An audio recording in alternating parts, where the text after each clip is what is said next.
Chapter 1. Uncle Ralph. I can understand a broken neck or a broken leg, but not a broken heart.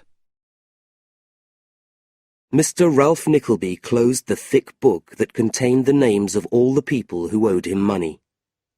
His money-lending business was doing well, he thought with a satisfied smile. Life had never been better. It was true that he had never married, he had no friends, and he was unpopular with his neighbours. But he did not care. People admired him because he was rich, and that was good enough for him. In his world, money was the only thing that mattered. While Mr. Nickleby was congratulating himself on his own success, there was a knock at the door. A tall, middle-aged man with strange, wild eyes walked into the room. It was Newman Noggs, Mr. Nickleby's clerk. "What do you want, Newman?" Mr. Nickleby said, annoyed by his interruption. "I have a letter for you," the clerk replied, one eye looking at his employer, the other looking out of the window. "Well, bring it here, man," Mr. Nickleby said impatiently. Newman took the letter carefully out of his badly fitting suit, carried it slowly across the room, and gave it to his employer. Mr. Nickleby read it quickly. "My brother's dead," he said. "That was sudden." He stood up, walked across to the window, and stared thoughtfully through its dirty glass into the smoke-blackened yard behind his house. "Children alive?" Noggs asked. "Unfortunately for me, yes," Mr. Nickleby said. "Both of them. And the mother, too. No money, and now they expect me to take care of them. They're all in London now, waiting for my help. What do I care about them? I never met them." Noggs looked at his employer's back with a strange expression on his face. It was not exactly a smile, but it was not a look of sadness either. Nobody could ever understand the expressions on Newman Noggs's face. "Get me my coat and gloves, Newman," Mr. Nickleby suddenly decided, turning away from the window. "I have a visit to make." Mr. Nickleby walked quickly to the Strand, one of the busiest streets in London. He knocked several times on the door of a small house and waited. The door was finally opened by a servant girl. "Is Mrs. Nickleby at home?" he demanded. "You mean Miss La Creevy?" the girl replied. "No, I mean Mrs. Nickleby." "Show the gentleman up, Hannah," a voice called from inside the house. Mr. Nickleby walked straight past the servant girl into the hall of the house and quickly up the stairs. On the first floor, he met a small, bird-like middle-aged woman wearing black gloves and a yellow cloth tied around her head. "My name's Miss La Creevy," the woman said with a friendly smile. "I'm an artist. Would you like me to paint your picture for you? You have a wonderfully serious face. Such strong eyes." "I'm not here for a painting, madam," Mr. Nickleby replied impatiently. "I'm looking for a Mrs. Nickleby. Is she here?" "A lady from the country and her 2 children have rented a room on the 2nd floor," the woman said. "She's a widow." "A poor widow?" "I'm afraid so." "That's her," Mr. Nickleby sighed. The servant girl led him upstairs and into a small room. When he entered, a woman wearing a long black dress rose from her chair. A beautiful girl of about 17 moved across the room to take her arm. A young man, 2 or 3 years older than his sister, stepped forwards and greeted Ralph as his uncle. "You are Nicholas, I suppose," Ralph said. "That is my name, sir," the young man smiled. Ralph did not return his nephew's smile, but turned immediately to Mrs. Nickleby. "Well, madam, how are you?" he said. You must be brave in your sadness. I always am. This is no ordinary sadness, Mrs. Nickleby said, putting her handkerchief to her eyes. I disagree, Ralph said, calmly unbuttoning his coat. Husbands die every day, ma'am, and wives too. And brothers also, sir, Nicholas said, already beginning to dislike his uncle. Yes, sir, and dogs and cats, Ralph replied, sitting down. You didn't say in your letter how my brother died, ma'am. Nobody knows, Mrs. Nickleby said, her eyes filled with tears. We believe that he died of a broken heart. Impossible, Ralph said angrily. I can understand a broken neck or a broken leg, but not a broken heart. It is an excuse for people who want to escape their debts. Some people, I believe, have no hearts to break, said Nicholas quietly. Ralph turned round in his chair and looked at his nephew with scorn. How old is this boy? He demanded. Nicholas is nearly 19, said the widow. 19, eh? Said Ralph. And do you have a job?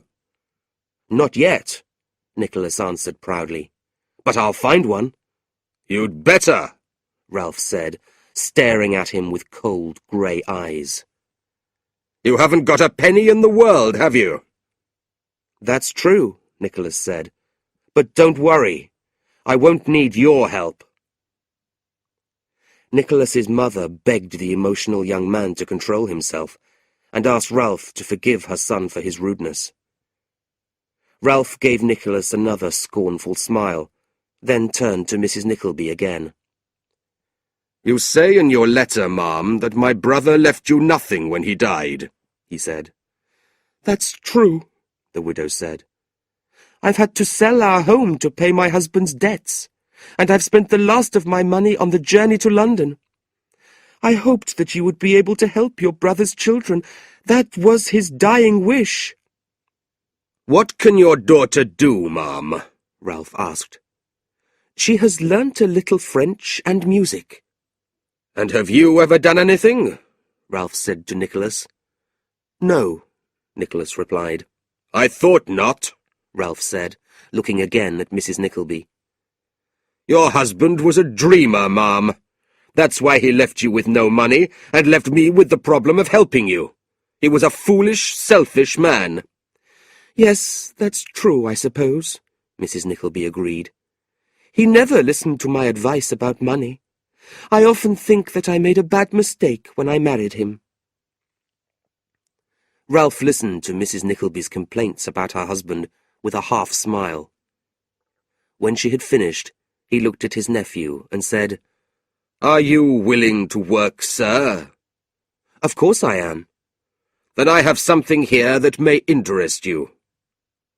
He took a newspaper from his pocket and showed him an advertisement. Mr. Wackford Squeers's School for Boys, Dotheboys Hall, near Greta Bridge in Yorkshire, needs an assistant. He will be paid £5 a year. Mr. Squeers is staying in London at the Saracen's Head Hotel, Snow Hill. £5 a year isn't much, Kate complained, and Yorkshire is so far away. Be quiet, dear, Mrs. Nickleby told her. I'm sure your uncle knows best. And if I get this job, Nicholas wanted to know, what will happen to my mother and sister? I will take care of them, Ralph promised. I will find your sister a job with a dressmaker that I know, but only if you take this job. Do you understand? Then I agree, Nicholas said, forgetting his anger of minutes earlier and shaking his uncle's hand. I'll take the job, if Mr. Squeers will have me. He will accept you. I can promise you that, Ralph said. Now, get your hat and coat, young man. We must go to the Saracen's Head immediately.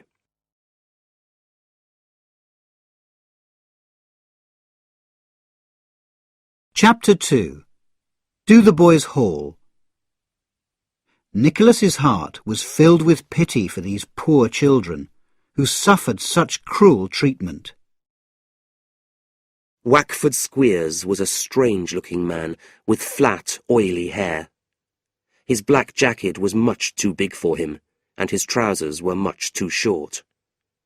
But the strangest thing about him was his face. He only had one eye, which looked like a dirty window. When he smiled, it seemed to shine with a frightening green light.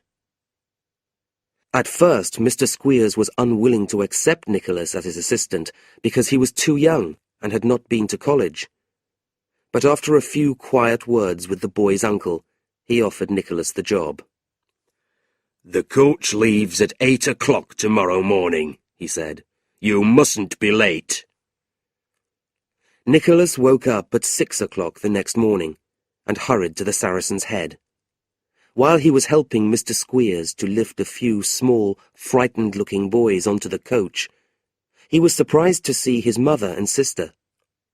His uncle had brought them to say goodbye. "Why didn't you wake us?"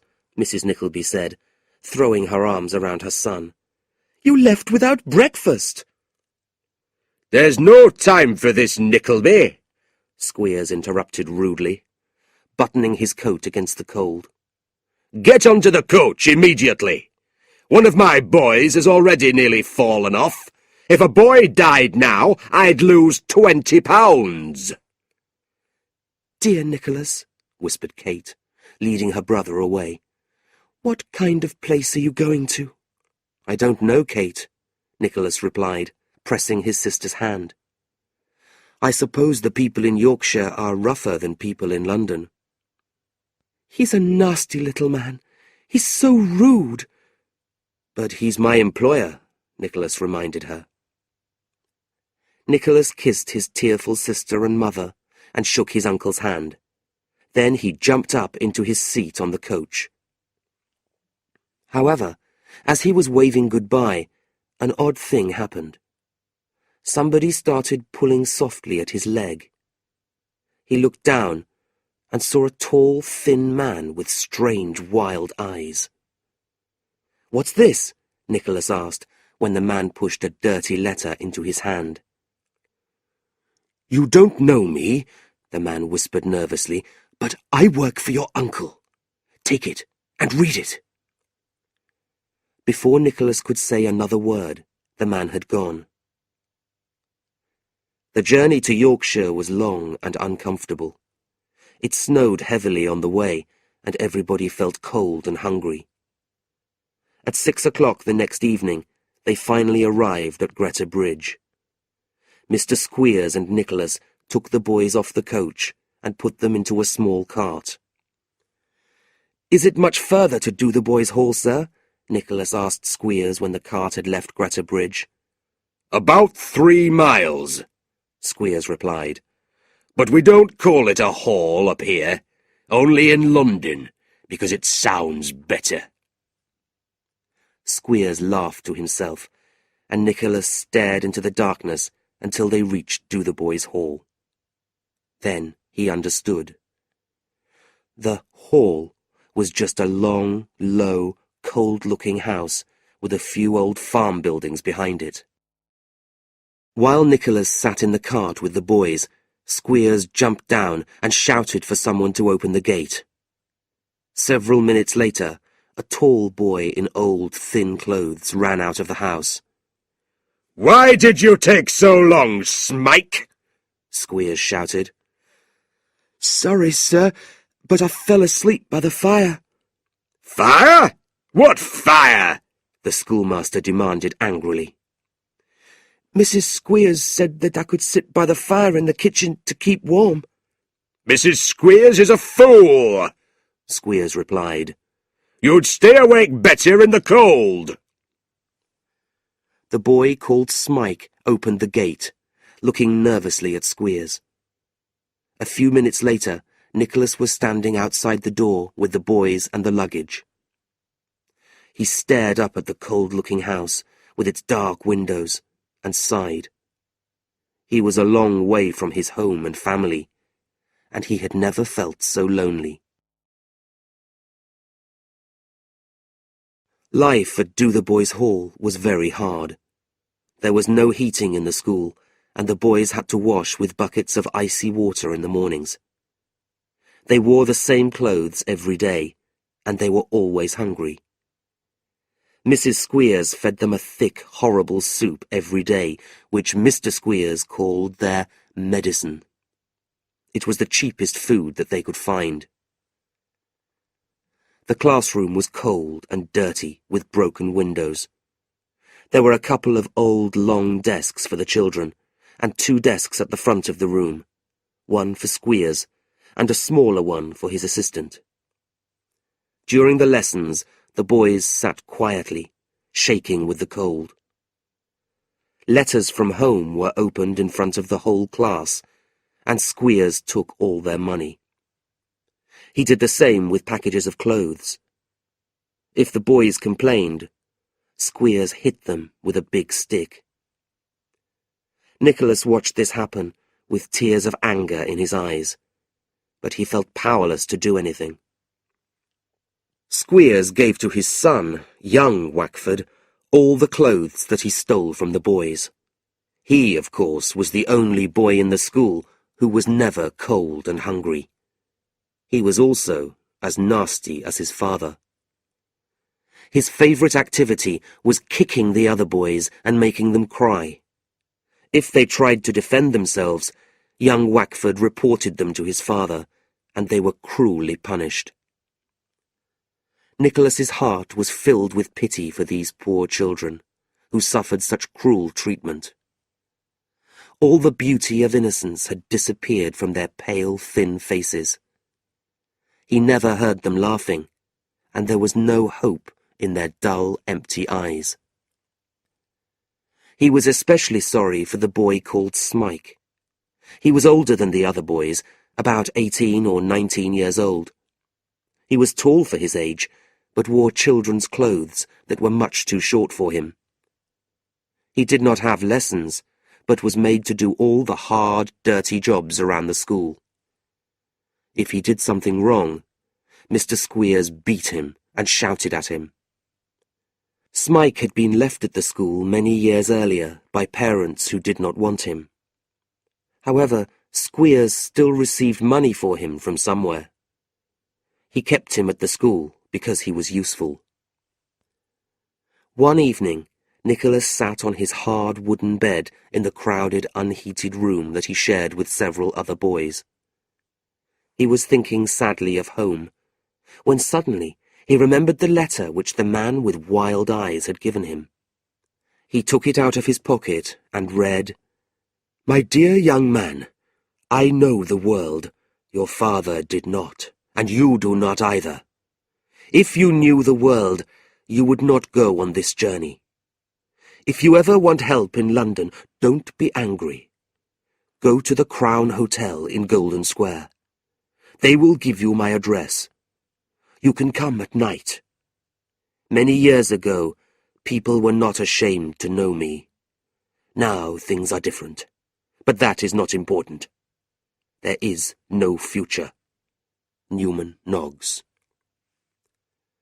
While Nicholas was putting the letter back in his pocket, a strange thing happened to him.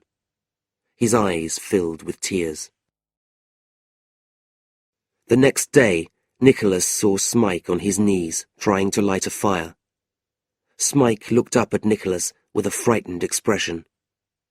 "Don't be afraid," Nicholas said kindly. "I'm not going to hurt you. Are you cold?" Smike covered his face with his thin, dirty hands and started crying. "My heart will break if I stay in this horrible place," he said. "Before you arrived, a boy died here. He was my last friend. Just before he died, his face was lit up by a lovely smile. He said that he could see the faces of his friends around his bed. They had come from home, and they were smiling and talking to him. What faces will smile at me when I die? There's no hope for me, alive or dead. No hope."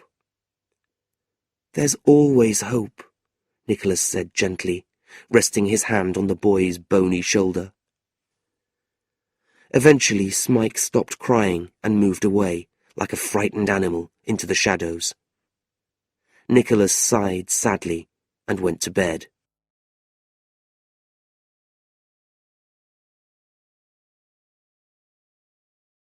Chapter 3. Fanny Squeers. When did he ask you to marry him? Oh, he hasn't asked me yet, Fanny said.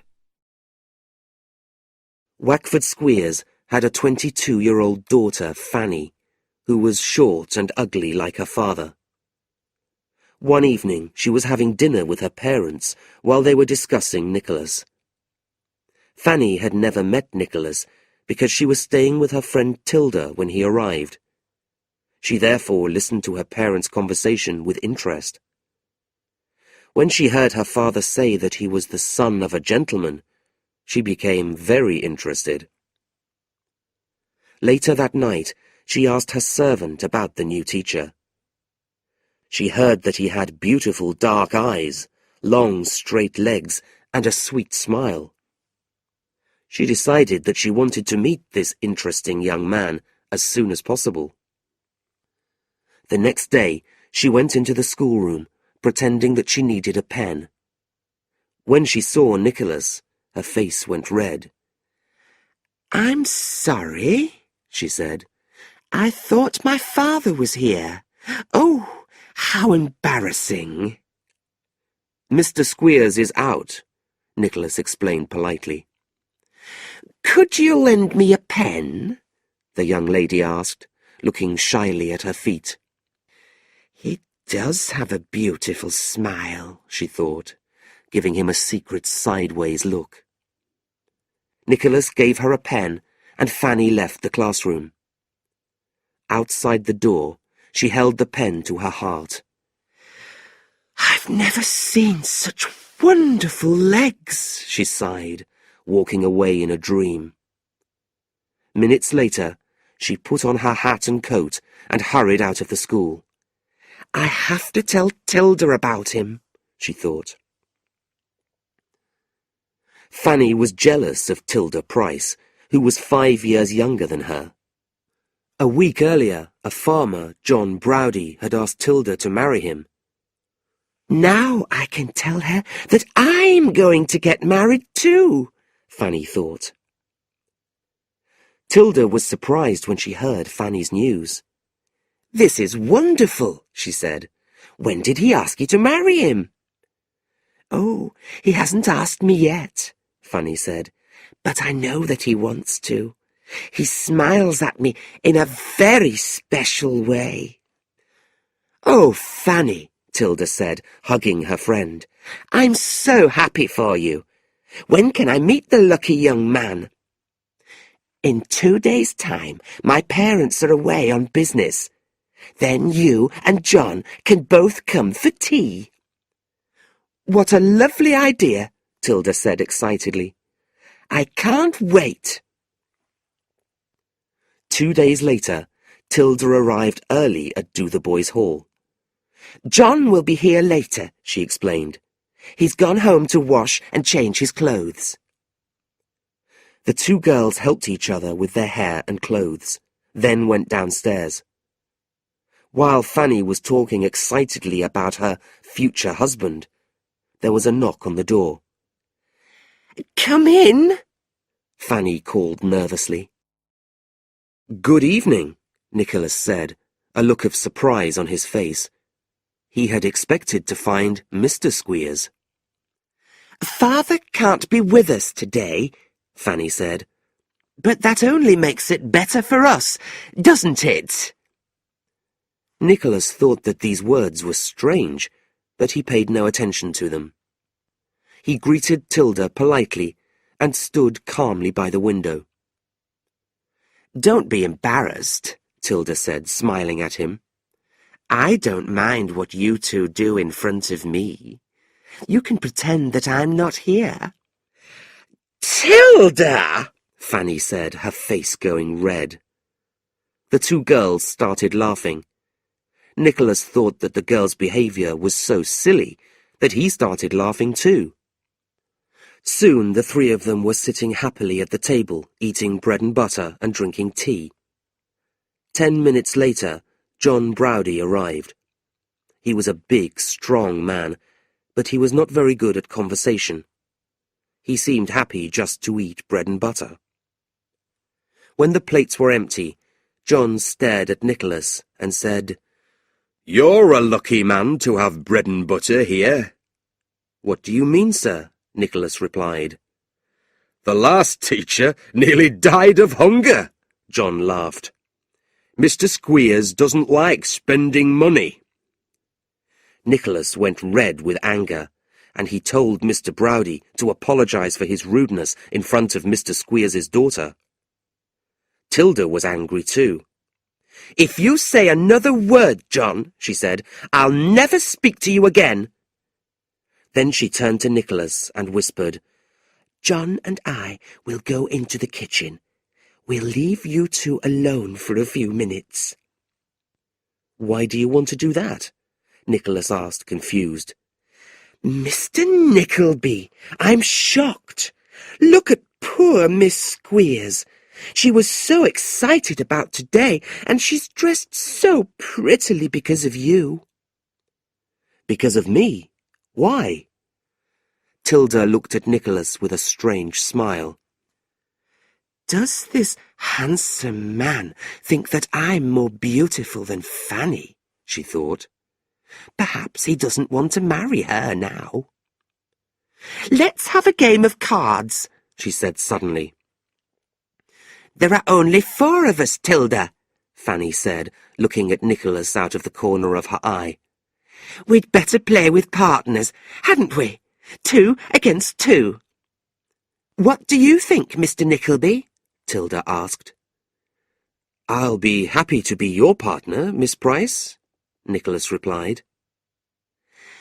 "Mr. Browdie," Fanny said, looking at Tilda angrily, "will you be my partner?" John Browdie agreed, although he could not understand why Fanny seemed so upset. "We're going to win everything," Nicholas said cheerfully after he and Tilda had won the first game. "I think Tilda has already won something that she didn't expect. Haven't you, dear?" Fanny said nastily. "Only a game of cards, my dear," Tilda replied, pretending not to understand.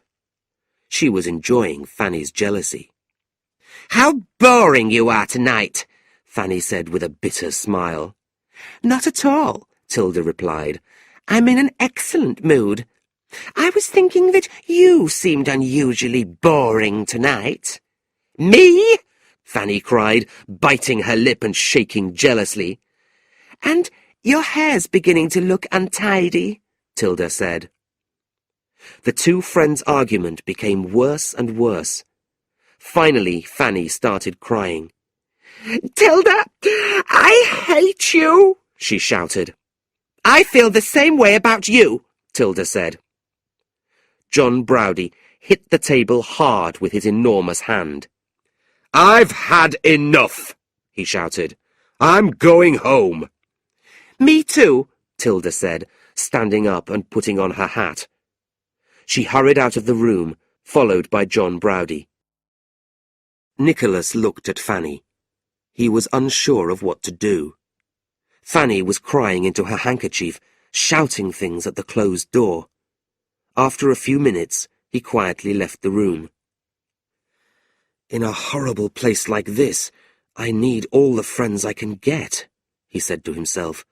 "But instead, I only seem to make enemies. What have I done?"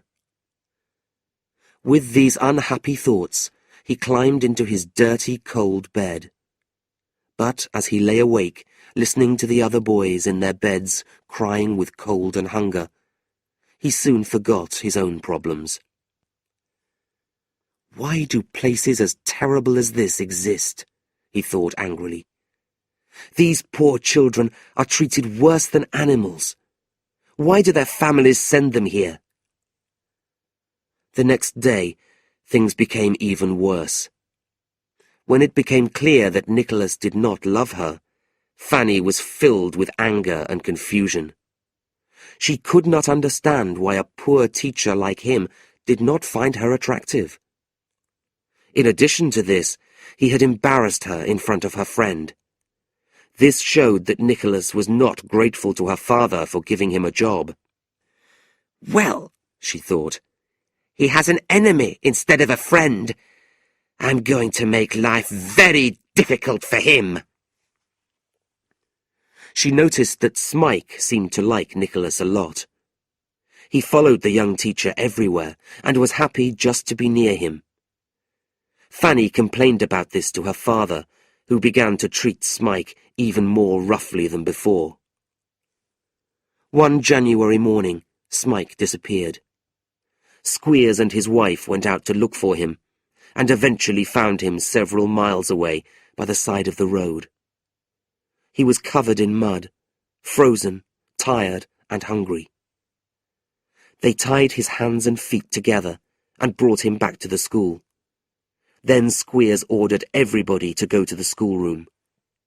He pulled Smike into the room and threw him onto the floor. "Have you anything to say?" Squeers said to Smike, lifting a stick above his head. "Please don't hit me, sir," Smike cried. Squeers laughed and brought the stick down hard on the boy's back. Smike screamed with pain while the other boys watched silently. Squeers lifted the stick again, but a loud voice shouted, "Stop!" "Who said that?" demanded Squeers, turning round angrily. "I did," said Nicholas. "Sit down," Squeers told him angrily. He lifted his stick to hit Smike again, but Nicholas moved quickly towards him. "I warn you not to touch him," he said. "I've seen enough of your evil school and your treatment of the children here." Without warning, Squeers screamed wildly and hit Nicholas across the face with his stick. Nicholas immediately jumped on Squeers, took the stick from his hand, and began to hit him. Mrs. Squeers and Fanny tried to pull Nicholas away, but Nicholas was too strong for them all. He pushed them off and threw the schoolmaster across the room. Squeers hit the wall hard and sank to the floor without moving. Nicholas looked around, but he could not see Smike. After a moment's thought, he decided that he had no choice. He had to leave the school immediately. He packed his bag quickly and marched out of the front door into the snow. After walking for a few miles, he calmed down and thought about his situation more clearly. He did not know how he was going to get to London. He only had a little money, and London was over 250 miles away. While Nicholas was worrying about this, he noticed a man on a horse riding towards him. It was John Browdy. They exchanged greetings, but did not smile. After a few seconds' silence, Nicholas said, "I'm very sorry about our argument. It was my fault. Will you shake hands?" John Browdy jumped down from his horse with a big smile and shook hands. Then he noticed the cuts on Nicholas's face. When Nicholas told him what had happened, he laughed and shook his hand again. "You've beaten the schoolmaster," he said. "That's the best thing I've heard for years. I love you for it." But he became more serious when Nicholas told him about his plan to walk to London. He pulled an old purse out of his pocket and gave Nicholas enough money for the coach journey. Nicholas tried to refuse, but John Browdy did not listen. "Good luck, young man," he said, when Nicholas had finally accepted the money. With a cheerful wave, he climbed back onto his horse and rode away, laughing loudly. Nicholas continued his journey, but he did not travel far that afternoon. It was nearly dark, and there had been a heavy fall of snow. So he went into an empty farmhouse and fell asleep. When he woke up the next morning, he saw a dark shape sitting in front of him. It was Smike. "What are you doing here?" Nicholas asked with surprise. "I want to go with you," the boy replied. "You're the only friend I have. Please take me with you." "I'm as poor and lonely as you are," Nicholas said. "How can I help you?" "Please," the boy begged. "I'll be your servant. I won't ask for anything. I only want to be near you." Nicholas agreed, and Smike's face lit up with happiness. He did not know where they were going, but he did not care. He was with his friend and away from Dotheboys Hall. That was enough to fill his heart with happiness.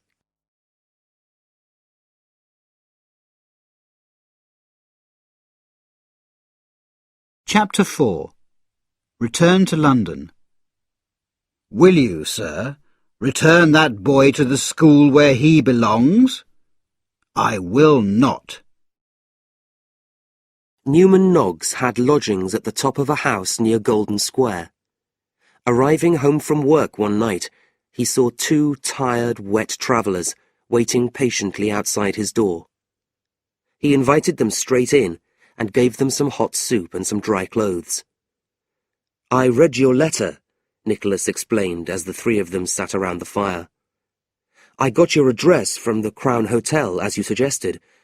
Tell me, how are my mother and sister?" "Well, your uncle is letting them live in an empty old house that belongs to him. It's near the river, and it was in a terrible condition when they first moved in. It was smelly and dirty, with rats everywhere." A strange expression crossed his face when he said this. Nicholas did not know whether Newman felt amused or sickened. "But your mother and sister have cleaned a couple of rooms and made them quite comfortable," Newman continued, noticing the anxious look on Nicholas's face. "And they don't have to pay any rent." Nicholas looked relieved. "I wanted to come here before visiting them," he explained. "I didn't want to cause them any unnecessary problems." He then described his recent adventures at Dotheboys Hall. When he had finished, Newman looked at him seriously. "My dear young man," he said, "you'll never make progress in the world if you behave like that. But I'm proud of you." "Has my uncle heard about it yet?" Nicholas asked. Newman opened and shut his mouth several times, but did not say anything. "I must know the bad news sooner or later," Nicholas said. "Please, tell me now." Newman rose from his chair and took a piece of paper from a drawer. It was a copy of a letter which Ralph had received from Fanny Squeers 2 days earlier.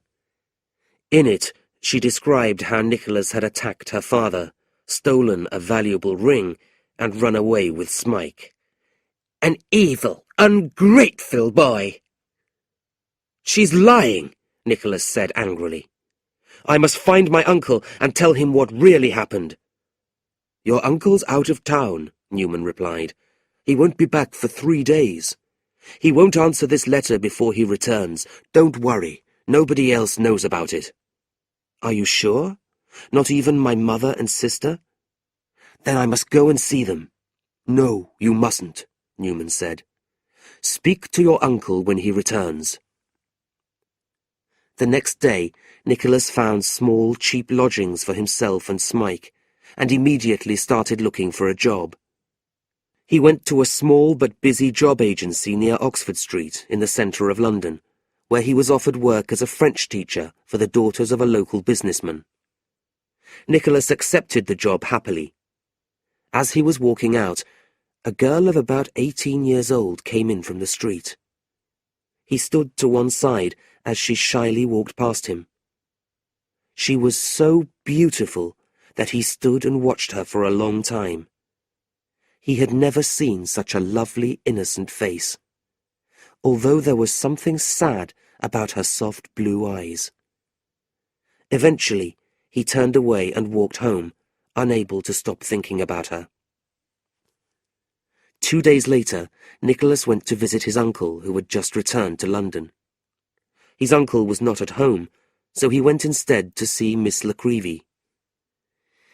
"Mr. Nicholas," Miss La Creevy cried happily when she saw him at her door.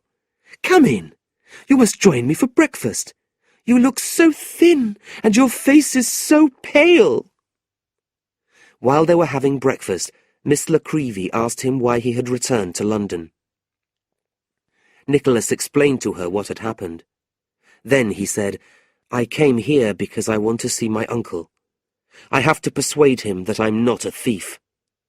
I went to his house this morning, but he wasn't at home. I must see him before he tells my mother and sister these lies about me. Perhaps you can help me." "How can I do that?" Miss La Creevy asked, looking worried. "My mother and sister don't know that I've returned from Yorkshire. Could you show me where they live? I want to see them before my uncle does." Miss La Creevy took him straight to the house by the river, and Nicholas was shocked when he saw it.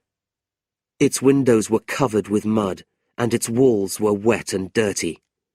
It had probably been empty for many years.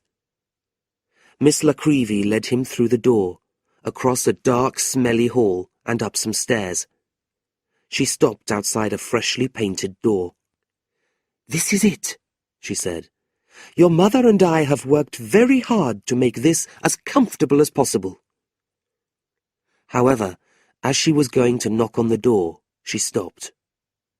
There was the sound of a man's deep voice from inside the room. Ralph Nickleby had arrived before them. He was telling Mrs. Nickleby and Kate about Nicholas, and they were both crying. "It's impossible," Kate said. "Nicholas isn't a thief. Mother, how can you sit and listen to such things?" Mrs. Nickleby, who had never been very good at understanding situations, just cried even more loudly into her handkerchief. "If my nephew's innocent, why is he hiding from us?" Ralph said. "I'm afraid you must both accept the fact that he's a dangerous criminal." "That's a lie!" an angry voice shouted, and Nicholas rushed in. Ralph turned and stared angrily at his nephew. "Dear Nicholas," Kate cried, throwing her arms around her brother. "Be calm. Don't do anything foolish." "Be calm," Nicholas replied, his face red with anger. "How can I be calm in front of this man? He sent me to an evil place to work for the cruelest man that I've ever known, and now he's poisoning the ears of my family against me." "Be patient," Kate begged him. "Calm down. Tell us what really happened." "It's true that I attacked the schoolmaster," Nicholas said. "But I did it to save a poor innocent boy from certain death. I'm not sorry. I'd do the same again if I had the chance." "Do you hear this?" Ralph said, turning to Mrs. Nickleby. "Your son isn't even sorry." "Oh dear," cried Mrs. Nickleby. "I don't know what to think." "But I'm not a thief," Nicholas continued, staring proudly at his uncle. "I found a ring in my pocket after I'd left that horrible school. It was a cheap ring. I believe that Mrs. Squeers put it there to make me look like a thief. I sent it back to the school immediately." "And what about the boy Smike?" Kate asked. "Is it true that you ran away with him?" "Yes. He's the boy that I saved from the schoolmaster. He's suffered years of cruel treatment at that school. He wanted to come with me, and he's with me now." "So, everything is true," Ralph said. "You don't deny it. Will you, sir, return that boy to the school where he belongs?" "I will not." "You refuse?" said Ralph. "Then you must listen to me." "Why? I will not listen to any more of your lies." "Then I will speak to your mother. She understands the real world. Mom, I tried to help you by finding your son honest work, but he is a lazy, selfish, ungrateful boy.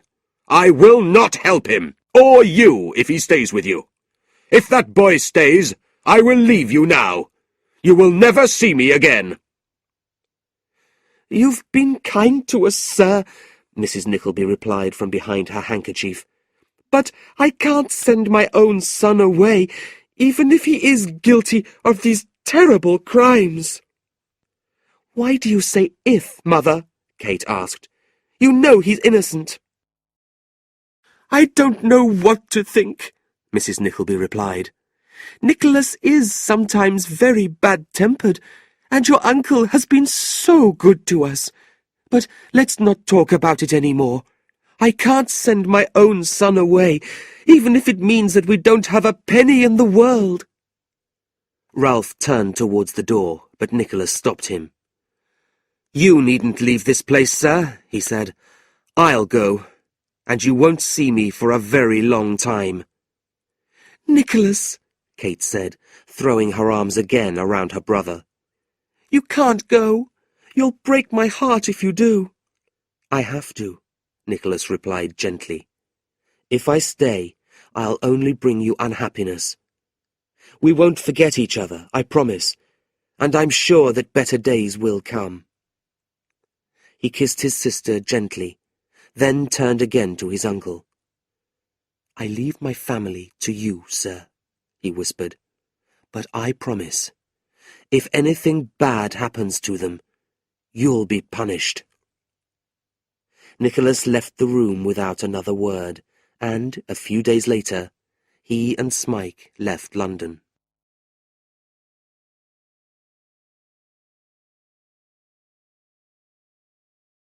Chapter 5. Sir Mulberry Hawk. "Let me go immediately, sir," Kate whispered angrily. "My dear girl, why do you pretend to dislike me so much?" Soon after Nicholas had left London, Kate lost her job at the dressmaker's. Her mother looked through the newspapers and quickly found an interesting advertisement. A woman called Mrs. Wititterly was looking for a companion. Although Kate did not really want the job, she was too tired and upset by recent events to argue. She went with her mother for an interview with Mrs. Wititterly. Mrs. Wititterly, a nervous, ill-looking woman, lived in a large house near Sloane Square, a very expensive part of London. Kate's gentleness and intelligence pleased her, and she offered Kate the job as her companion. Mrs. Nickleby was very excited. "Mrs. Wititterly looks very ill," she thought. "Perhaps she'll die soon, and Mr. Wititterly, a fine-looking gentleman, will fall in love with Kate. He'll ask her to marry him, and all our troubles will end." A week after the interview, Kate moved all her things to Mrs. Wititterly's house and started work. Ralph Nickleby had a very important business customer, Sir Mulberry Hawk, an ugly old man with lots of money who had met Kate once at dinner at Ralph's house. Unfortunately for Kate, this horrible old man had liked her a lot. He had sat next to her at dinner and had embarrassed her all evening with his rude jokes and horrible wet-lipped smiles. She had been so upset by his impolite behaviour that she had left the table. After dinner, Sir Mulberry had told Ralph that he wanted to meet Kate again. He asked Ralph to help him, and Ralph agreed immediately, thinking that this would be good for his business. He arranged for Sir Mulberry to meet Mrs. Nickleby at his office. Mrs. Nickleby liked Sir Mulberry because he said so many nice things about her and her daughter. "Such a beautiful, intelligent girl," he said. "But I'm not surprised. She has such a beautiful, intelligent mother." Mrs. Nickleby smiled proudly and let Sir Mulberry walk home with her. When he had said goodbye, she closed her eyes with excitement. "I don't believe it," she thought. "Such a fine gentleman. He will be an even better husband for Kate than Mr. Wititterly." One evening, Sir Mulberry invited Mrs. Nickleby to the theatre with him. She put on her best clothes and sat with him in the most expensive seats. Sir Mulberry was a drunk, but Mrs. Nickleby did not care. She felt proud to be with such a well-dressed gentleman, especially as he was so interested in her daughter. He was telling her for the 20th time how beautiful Kate was, when suddenly he stopped. "Listen," he said. "Some people have come into the next seats. I'm sure I recognize one of the voices." Mrs. Nickleby listened and opened her mouth with surprise. She bent forwards and looked around the curtain between the seats. "Kate," she said, "what a lovely surprise!" "Mother," Kate replied, equally surprised, "what are you doing here?" Then she noticed a man sitting in the shadows behind her mother. He was smiling at Kate and kissing the back of his hand. "Who is that man with you?" Kate whispered. "You'll never guess," replied Mrs. Nickleby loudly, so that Mrs. Wititterly could hear. "This is Sir Mulberry Hawk." Kate remembered the horrible old man from her uncle's dinner party, and her face went pale. However, Mrs. Nickleby mistook the strange look on her daughter's face for shyness, the shyness of love. Mrs. Wititterly was as excited as Mrs. Nickleby, because Sir Mulberry Hawk was such an important gentleman. She told her husband to invite Sir Mulberry and Mrs. Nickleby to sit with them. "Dear Kate," said Mrs. Nickleby, kissing her daughter, "how ill you looked a moment ago. You frightened me." "It was nothing, Mother," Kate replied, but it was too late to explain her true feelings to her. She greeted Sir Mulberry politely, then turned her head towards the stage. Sir Mulberry sat behind her all evening, and she could not enjoy the play. When the play had finished, Sir Mulberry took her arm. Kate tried to escape and walk away, but Sir Mulberry pulled her back. "Don't hurry," he said. "Let me go immediately, sir," Kate whispered angrily. "My dear girl, why do you pretend to dislike me so much?" "Pretend?" Kate repeated. "How impolite of you, sir, to talk to me in this way." "You look prettier when you're angry," Sir Mulberry said, moving his face closer to hers. "I hate you, sir," Kate said, pulling back from him. "You show scorn for my feelings. If you do not let me join my friends immediately, you'll be sorry. I can be rude, too. I know how to embarrass a man like you in public." Sir Mulberry smiled, but did not let go of her arm. When they had reached the front of the theatre, Kate pulled away from him angrily. She hurried past her mother and the Wititterlys without a word. Then she jumped into the waiting carriage, threw herself into the darkest corner, and cried.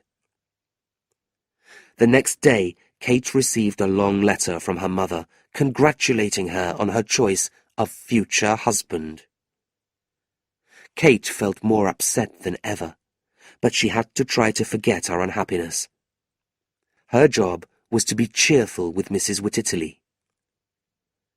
That afternoon, while she was reading to her employer, there was a knock on the door. "That's Sir Mulberry Hawk," Mrs. Wititterly smiled from her sofa. "I gave him permission to visit. Aren't you pleased?" Before Kate could answer, the door opened and Sir Mulberry walked into the room. He sat with the two ladies for over an hour. Mr. Wititterly sat with them too, enjoying the visit of such an important guest. But Kate refused to be friendly. Sir Mulberry seemed to find Kate's unfriendliness attractive, and he visited the house every day for the next 2 weeks. However, as his feelings for Kate became clearer, there was a change in Mrs. Wititterly's behaviour. Jealous of the attention that he gave to Kate, she became less friendly towards her. Poor Kate had never been so sad. She already had to suffer Sir Mulberry Hawk's visits every afternoon. Now she had to suffer Mrs. Wititterly's increasing coldness towards her, too. Eventually the two women had a big argument, and Kate hurried to her uncle's house. Ralph Nickleby was counting money in his office when his niece arrived. He quickly hid the money, put an empty purse on his desk, and told Newman Noggs to show her in. "Well, my dear, what's the matter now?" he asked. Her eyes shone with anger as she told him about Sir Mulberry. "He's such a rude, unpleasant man," she said. "Mother thinks that he's a gentleman, but she's wrong. Why did you allow him to meet me in this way?" Something about her proud expression reminded Ralph of Nicholas. "There is some of that boy's blood in you, I see," he said. "I hope there is," replied Kate, "and I'm proud of it. As I am your brother's child, I will not accept these insults any more." "What insults, girl?" "That man treats me like a toy. Uncle, you have to stop him. I'm sure that you will help me. I have no one to advise me or protect me except for you. Please help me." "How can I help you, child?" Ralph said, rising from his chair and walking up and down behind his desk. "Tell him to leave me alone." "No." Ralph shook his head. "I can't do that." Kate looked at him in surprise. "He's an important customer. I can't afford to offend him. You'll have to live with it. He'll soon get bored with you. Just be patient." "Patient?" Kate cried. "I'd rather live on the street than have to see that man again." Before Ralph could say another word, she left the room. As she was closing the door behind her, she was surprised to find Newman Noggs standing in the hall. "I heard everything," he said. "You're right to be strong in front of him. Oh, yes, ha ha ha! Oh, yes, you poor thing." He walked slowly across the hall and opened the door to let her out into the street. "Don't be sad," he whispered. "I shall see you soon. Ha ha ha! And so will somebody else. Yes, yes." "Thank you," Kate answered, hurrying past him. "You're very kind." She walked quickly back to Mrs. Wititterly's house, trying to understand Newman's strange words. She did not know that Newman had received a letter from Nicholas. Her brother and Smike were working for a small theatre company in the south of England. Newman knew Nicholas's address and planned to write to him about Kate's problems as soon as he could.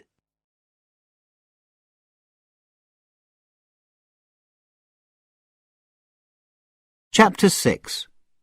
Nicholas fights back. Nicholas's anger was greater than his pain, and he threw himself at Sir Mulberry.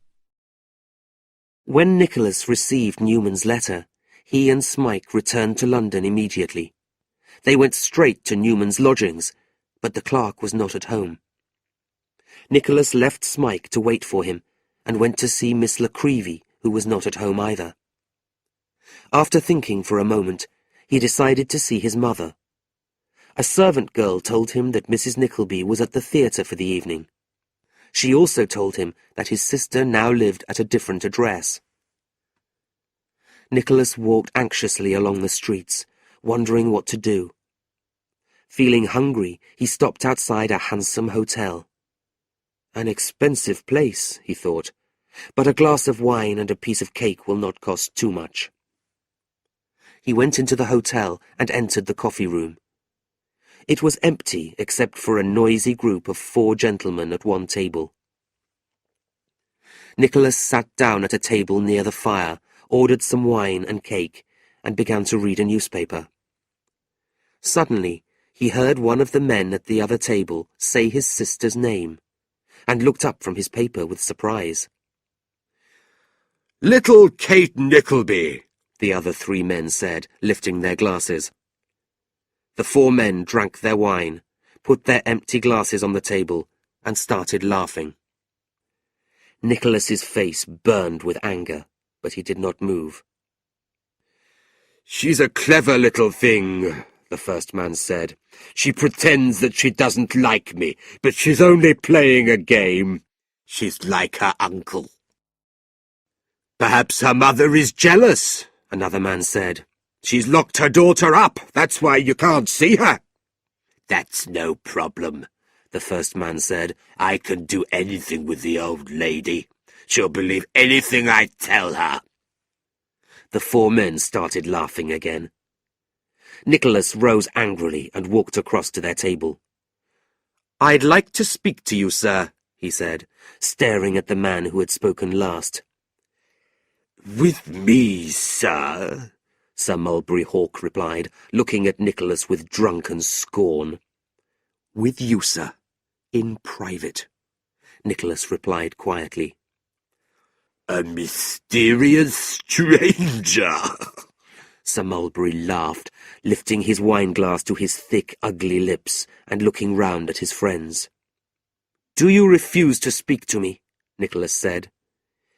"Tell me what you want, or go away," Sir Mulberry answered, drinking more wine. Nicholas took a card from his pocket and threw it on the table. "There, sir," he said. "You will know what I want when you see my name." Sir Mulberry read the name on the card, threw it back onto the table, and continued drinking. "Your name and address, sir," Nicholas said quietly, shaking with anger. "I shall give you neither," replied Sir Mulberry. "If you are not a gentleman, sir, perhaps one of your friends is. Can anybody give me this man's name and address?" There was silence around the table. "I am the brother of the young lady who has been the subject of conversation at this table," Nicholas said. "This man is a lying coward. If no one will tell me his name or address, I can easily discover it." Sir Mulberry looked at Nicholas with scorn, then said to his friends, "Let him talk until midnight if he wants. I have nothing serious to say to a boy of his low class." The four men continued laughing and drinking, so Nicholas returned to his table and waited. Eventually, 3 of the men went home, leaving Sir Mulberry alone in the room with Nicholas. Sir Mulberry sat in silence, staring at the wall with drunken, empty eyes. Nicholas watched and waited, but said nothing. At last Sir Mulberry gave Nicholas another long, scornful look, and rose slowly to his feet. With the waiter's help, he put on his gloves, hat, and coat. Then he walked outside. Nicholas followed him into the street. "Will you tell me who you are?" he said again. "No." "I shall hold on to your carriage if you don't tell me." "I shall tell my driver to hit you if you do." "You're an evil man." "And what are you?" "I'm the son of a country gentleman," Nicholas replied. "I'm the same as you in birth and background, and better than you in everything else. I tell you again, Miss Nickleby is my sister. Will you or will you not tell me who you are?" "I'd tell a real gentleman, but not a boy like you. Get out of my way, dog!" Sir Mulberry pushed him to one side and got into his carriage. Nicholas jumped forward and put his hands on the door. "I will not let you leave until you—" Before he could finish his sentence, Sir Mulberry lifted his stick and hit him hard on the side of the head. Nicholas's anger was greater than his pain, and he threw himself at Sir Mulberry. In the fight that followed, he managed to take hold of the stick and hit Sir Mulberry across the face with its heavy handle. Sir Mulberry fell back into the carriage, and Nicholas fell to the ground. Frightened by the fighting, the horse ran off wildly down the street, pulling the carriage behind it. Nicholas felt sick, but he rose painfully to his feet. There was loud shouting all around him as the driver and other men ran after the carriage. As soon as the carriage disappeared around a corner, there was a loud crash, a scream, and the sound of breaking glass. When Nicholas arrived back at the lodgings, he found Newman Noggs sitting by the fire with Smike. "What have you been doing?" Newman asked when he saw Nicholas's blood-covered face. "Don't worry about me," Nicholas replied. "I'm not badly hurt. But I want you to tell me about my sister. I've learnt part of the story tonight. You must tell me the rest." Newman made Nicholas take off his coat and wash the blood from his face. While he was doing this, he told him everything about his uncle, Sir Mulberry Hawk, and his sister. Nicholas listened in silence, then told Newman about his fight earlier that evening. "I'm sure that was Sir Mulberry," Newman said. "Tomorrow morning we must find another place for my mother to live," Nicholas replied. "Could you send Miss La Creevy to tell her? Please don't say anything about what happened tonight. I also want you to deliver a short letter to my uncle." Early the next morning, Nicholas went to see his sister at Mrs. Wititterly's house. Brother and sister immediately fell into each other's arms. "I've been so unhappy, dear brother," Kate cried. "Don't leave me here, or I shall die of a broken heart." "I'll never leave you anywhere again," Nicholas promised. Apologizing quickly to the Wititterlys, he hurried with his sister to their mother's house by the river. "Miss La Creevy has told me everything," Mrs. Nickleby sighed when they arrived. "But I still don't understand. Is Sir Mulberry such a bad man? Why don't you speak to your uncle? Perhaps there has been some mistake." "My dear mother," Nicholas replied, "the time for talking has gone. After the terrible things that he has done, you must throw him out of your life. We do not owe him anything except our scorn. You must leave this house at once. We can stay in our old place at Miss La Creevy's until I can make other arrangements." "Everything is ready for you," Miss La Creevy said. "You'll all be very welcome." "But I've just spent 18 pence on painting the ceiling," Mrs. Nickleby complained, and started crying. While Miss La Creevy looked after their mother, Nicholas and Kate carried the furniture into a waiting cart. After the three women had finally left, Nicholas hurried to meet Newman. He gave him a letter for his uncle and the key to the house. "When you see my mother and sister at Miss La Creevy's, don't say anything about last night," he reminded him. Newman took the letter and key and gave them to Ralph in his office. "What's this?" Ralph said, picking up the key. "It came with the letter. A boy brought them a quarter of an hour ago," Newman lied. Ralph opened the letter and read, "I know all about you and your evil plans. Your brother's widow and her daughter refuse any more of your help. They hate you as much as I do. I hope that on your deathbed you will feel ashamed of yourself." Ralph Nickleby read the letter twice, then dropped it to the floor. He sat quietly at his desk, staring angrily at the wall. He did not notice the small smile on his old clerk's lips.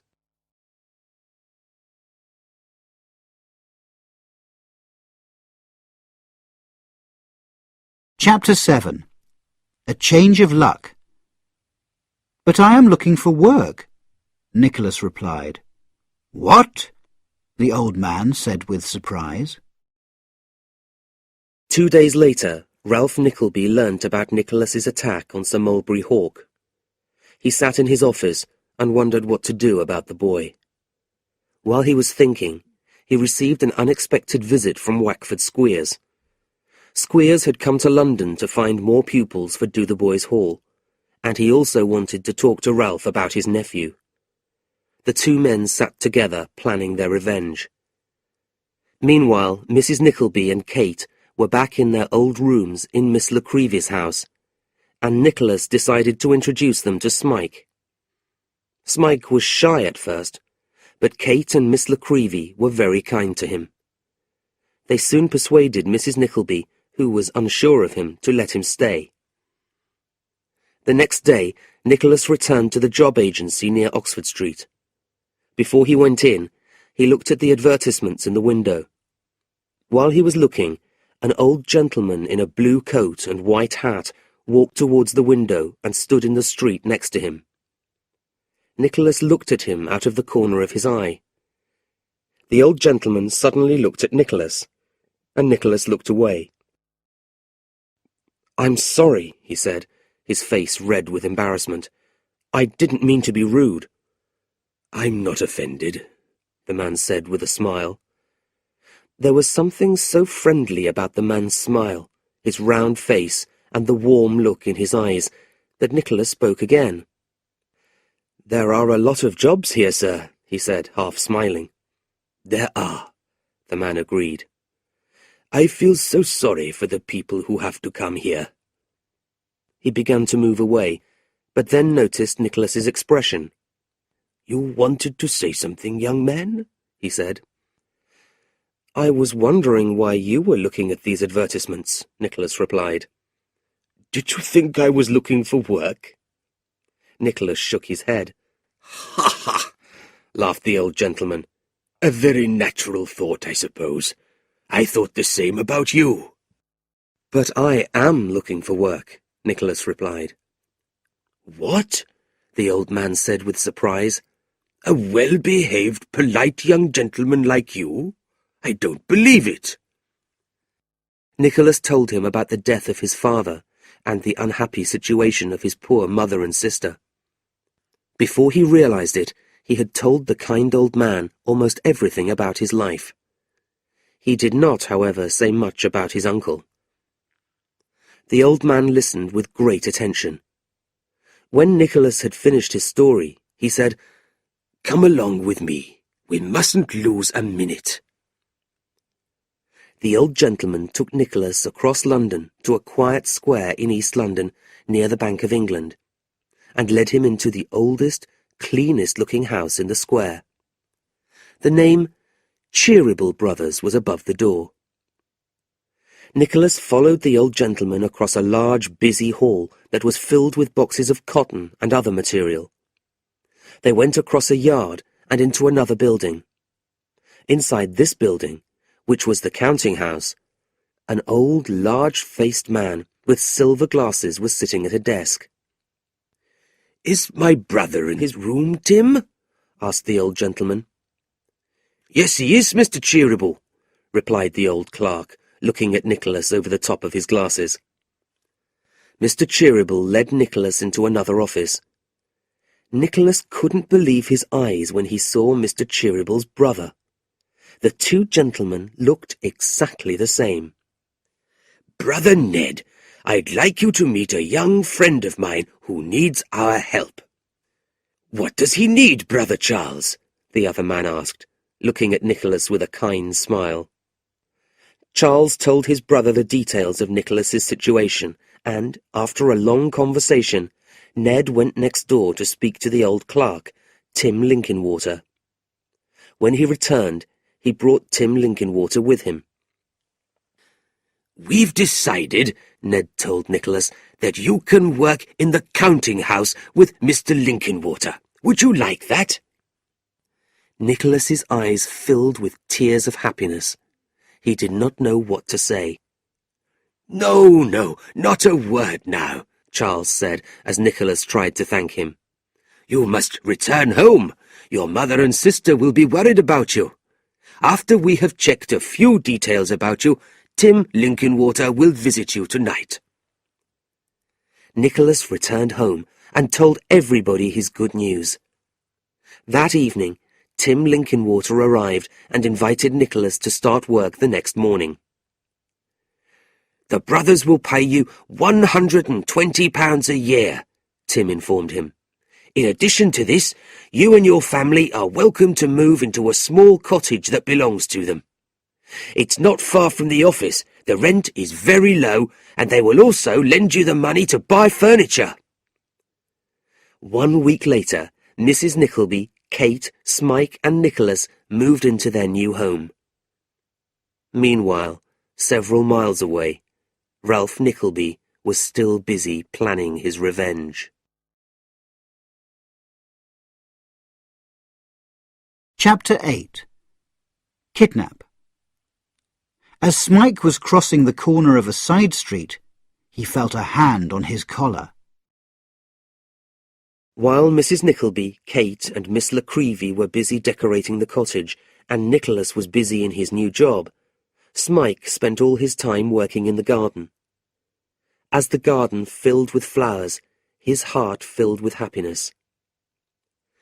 "You've made the garden a place of great beauty, Smike," Kate told him one evening, standing next to him and looking at the flowers. "We're all so happy to see you so happy." Mrs. Nickleby also saw how enthusiastically he worked and how much pleasure the garden gave him. She became very fond of him too, and soon everybody was treating him as a member of the family. Smike had never felt so happy. One evening, he was walking back to the cottage in East London from Miss La Creevy's house. As he was crossing the corner of a side street, he felt a hand on his collar. Then he was pulled backwards and pushed against a wall. "Well, what a surprise!" said Wackford Squeers, looking at Smike with his one eye. Then he turned to his son, who was jumping up and down with excitement next to him. "Wackford, my boy, go and find the coach." Smike fought and kicked as hard as he could, but he was too weak to escape. Soon a coach arrived, and Squeers pushed Smike inside. He sat down opposite the frightened boy and stared at him with an unpleasant smile. Then, with a loud laugh, he hit Smike several times across the face. "It isn't a dream," he laughed. "It's real. You thought that you could escape me, didn't you? Well, you were wrong." "Let me go home!" Smike cried, looking wildly around. "You are going home," Squeers replied, hitting him again. "You'll soon be back at Dotheboys Hall, where you belong." After a long journey, the coach stopped outside a small house with green windows. Squeers pulled Smike out of the coach, paid the driver, and pushed Smike into the house. In the front room, a fat man was having dinner with his wife. His name was Snorley, and he had sent his 2 sons to Dotheboys Hall. When he had invited Squeers and his son to stay at his house while they were in London, Squeers had accepted immediately. It was much cheaper than staying at the Saracen's Head. "Here's the boy that ran away and stole my wife's ring," Squeers told the surprised couple. "The ungrateful little animal. If there wasn't a lady here, I would hit him." "Where has he been staying?" Mr. Snorley asked. "Probably with that man Nickleby. Is that right, Smike?" Smike refused to answer, so Squeers pushed him upstairs into a small room. He took the boy's shoes and coat and locked him inside. The next morning, Squeers was having breakfast at the Saracen's Head with his son when 3 people walked into the coffee room. His daughter Fanny, with her friend Tilda and Tilda's new husband, John Browdy, had just arrived from Yorkshire for a short holiday in London. While they were all having breakfast, Squeers told them about Smike. "Poor boy," John Browdy said when Squeers had finished his story. "Where are you keeping him?" "On the top floor of my lodgings," Squeers replied. John Browdy laughed loudly and shook the schoolmaster's hand. "The cleverest schoolmaster in all England," he said. "Congratulations!" "Thank you," Squeers said, pulling his hand away. "It's lucky you came today. We're travelling back to Yorkshire tomorrow morning. If you don't come for tea with me this evening, you won't see us again in London."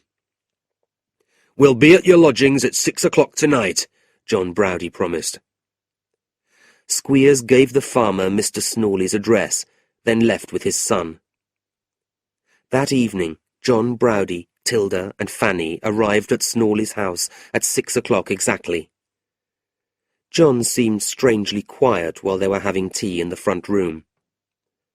After a short time, he said, "I don't feel very well. It's probably the long journey and all the excitement.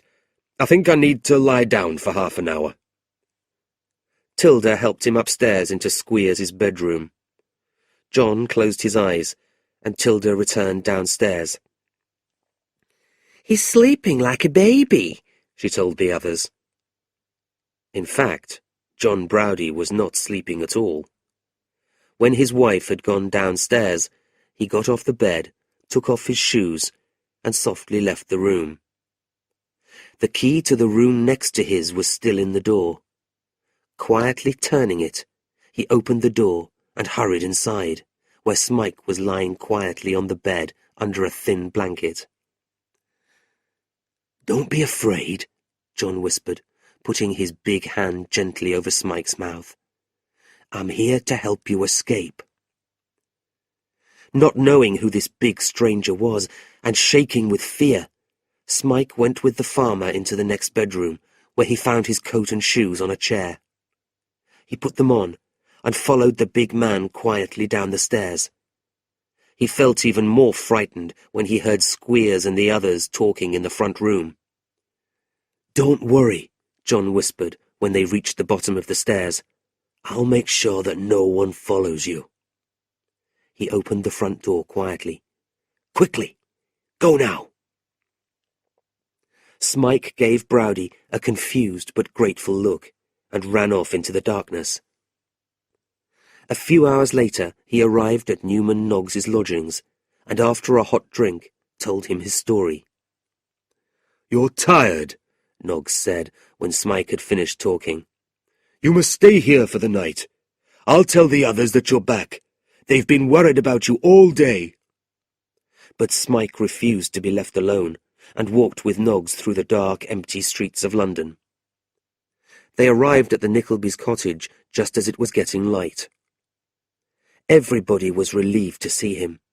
There was much congratulation and noisy conversation, and Smike cried with happiness to be safely back with his family again.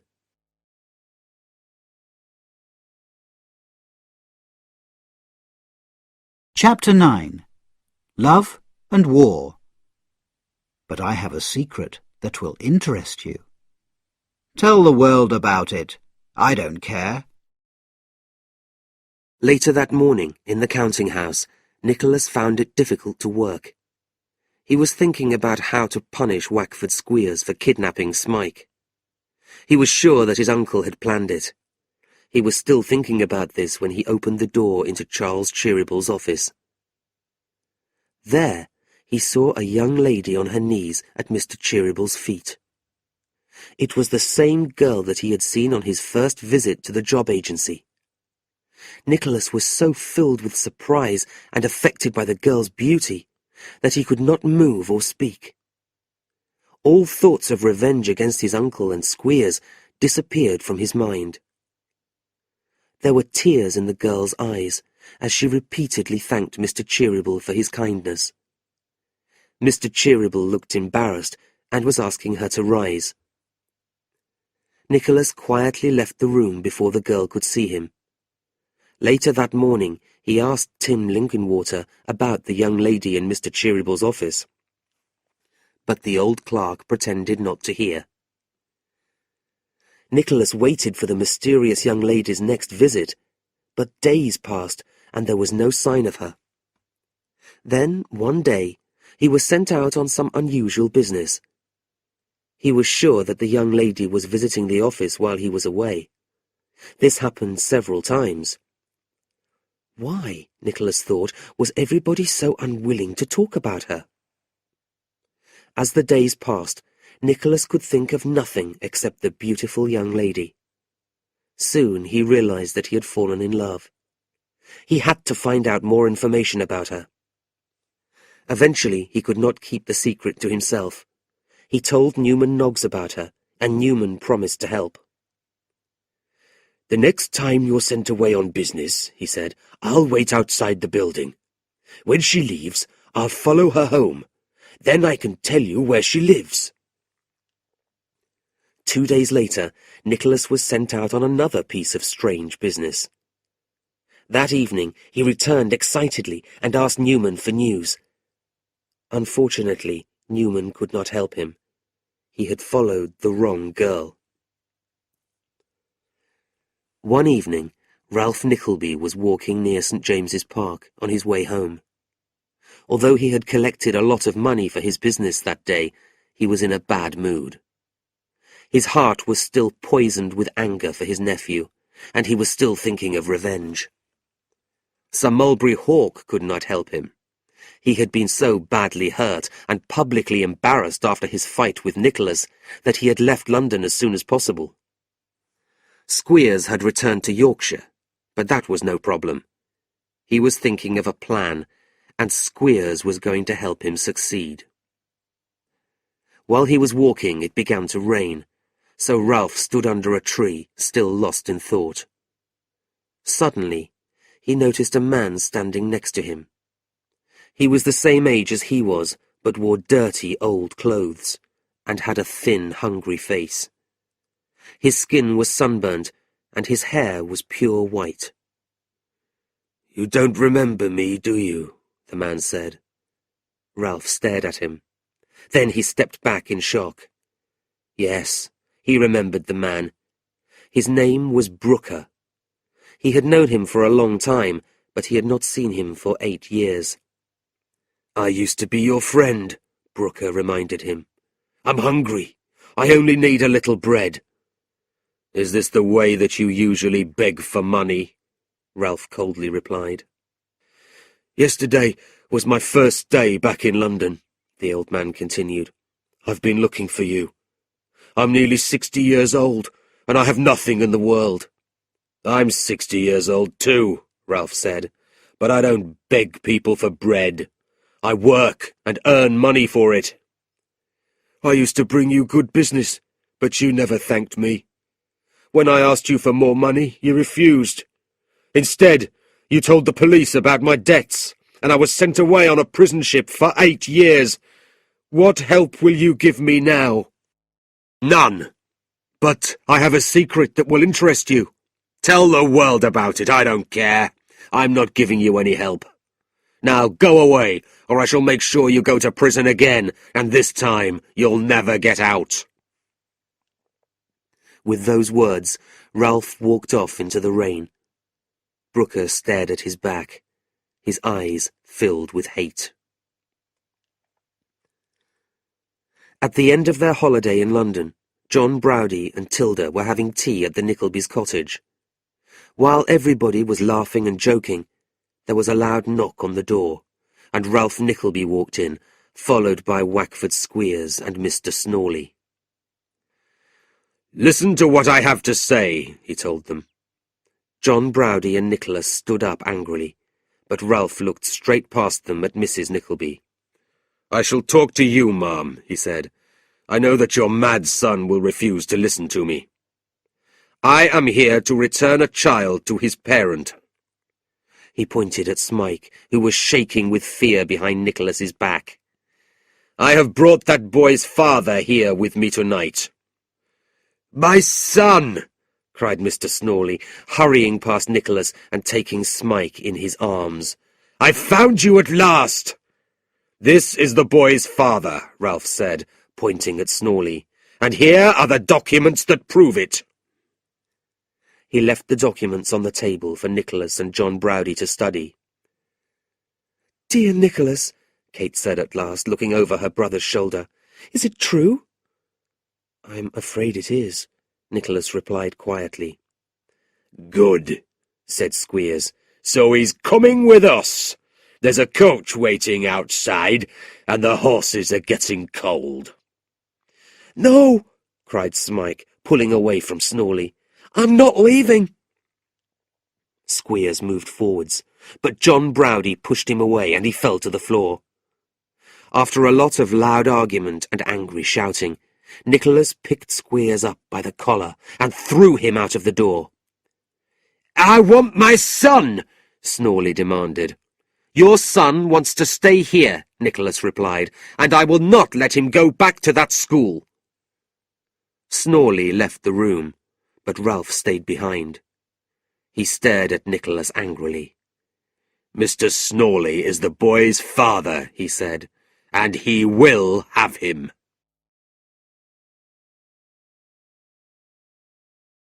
Chapter 10. Madeline Bray.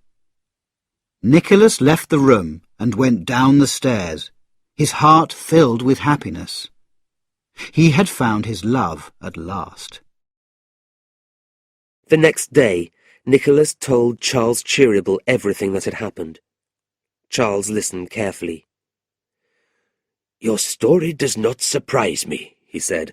"Your uncle visited us this morning. He came here to complain about you, to poison our ears with lies, but we refused to listen and made him leave."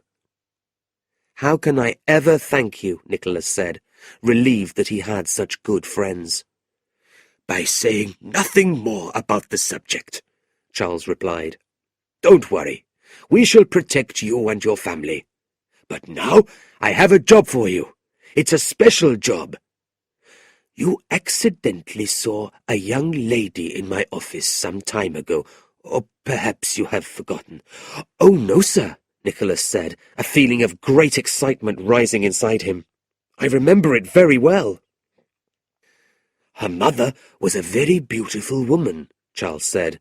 "I was in love with her, but she married another man. Their life was not happy. They had a daughter, the girl you saw in my office, but they had no money. 12 months before her death, the mother came to me for help. I gave her money, which her husband wasted. When she died, she was a sad, heartbroken woman. Her husband is still alive. He owes money to a lot of people, and he lives in a secret place to hide from them. His daughter worked for 2 long years to give him money, but eventually she needed help. She came to me because I had been a friend of her mother's, and I offered to help her. But she only accepted a very small amount of money. I wanted to help her more, but she refused. Her father is still alive, and he hates me. He knows that his wife really wanted to marry me. If he knew the money came from me, he would waste it all. Madeline comes to me secretly, usually by night, but only accepts the smallest amount of money. This situation cannot continue, Nicholas, and I want you to help me." "I'd be glad to," Nicholas said. "What do you want me to do?" "She's a wonderful artist, but she doesn't sell anything. You can visit her and pay for some paintings. Madeline will know that Ned and I have sent you, but her father will not know that you have not ordered any.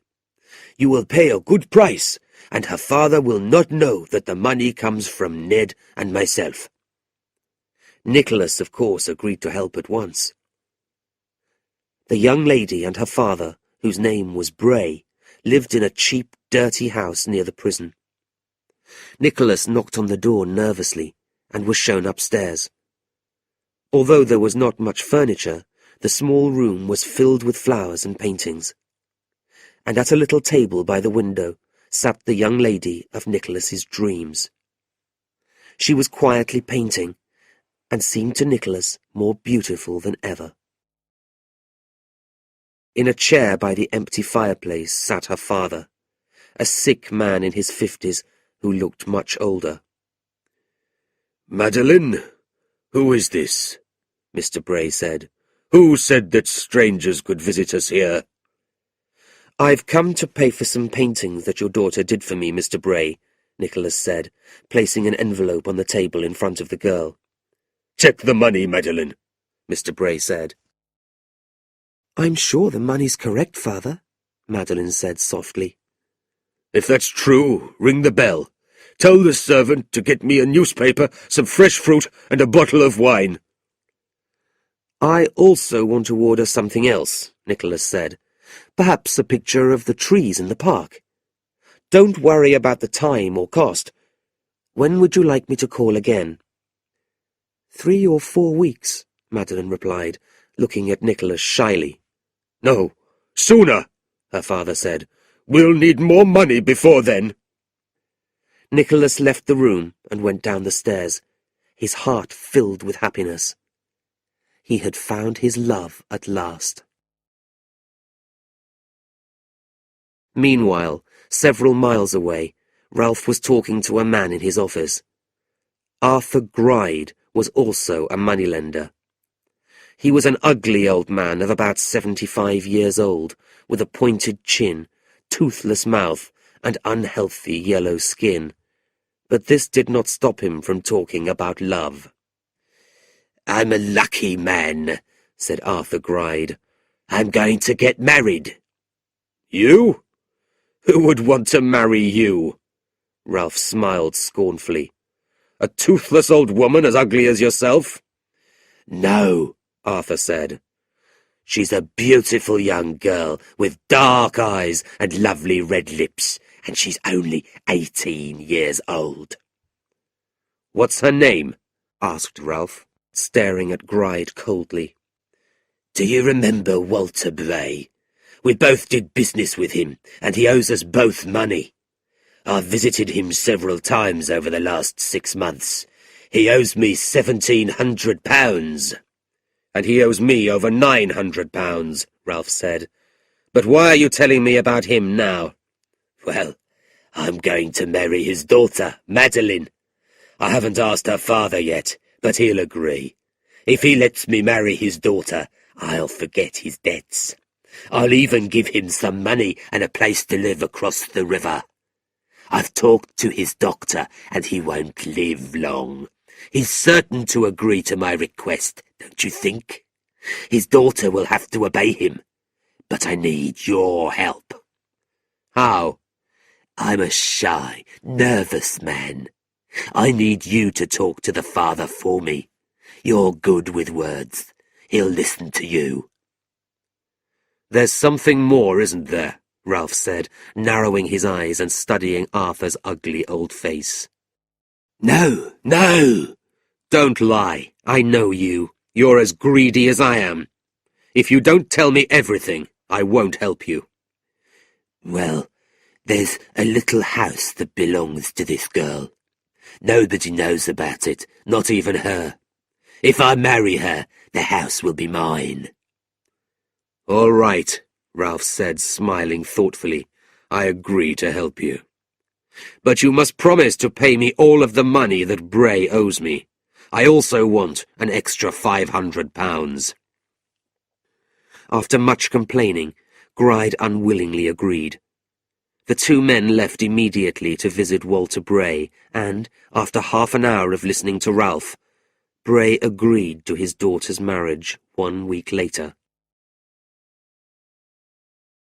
Life for the Nicklebys in their cottage was good. The Cheeryble brothers visited them often. Sometimes they brought with them their nephew, Frank, who had just returned from abroad. They spent many happy evenings together. Although Nicholas was happy too, he was worried about Smike. The boy had recently become much quieter. He also seemed to be growing weaker and spent more time alone in his room. However, the doctor told Nicholas not to worry. The kidnap had been a bad experience for Smike, and he needed time to forget it. One night, while Frank Cheeryble was telling Mrs. Nickleby and Kate about his adventures abroad, Nicholas went up to Smike's room. The boy was lying quietly in his bed. "What's the matter?" Nicholas asked softly. "Are you feeling ill?" "No, I'm all right," Smike replied. "But you seem so sad. Won't you tell me why?" "I can't. Not now. I hate myself for being like this. You're all so good and kind to me, but my heart is full. You don't know how full it is. One day I'll tell you the reason."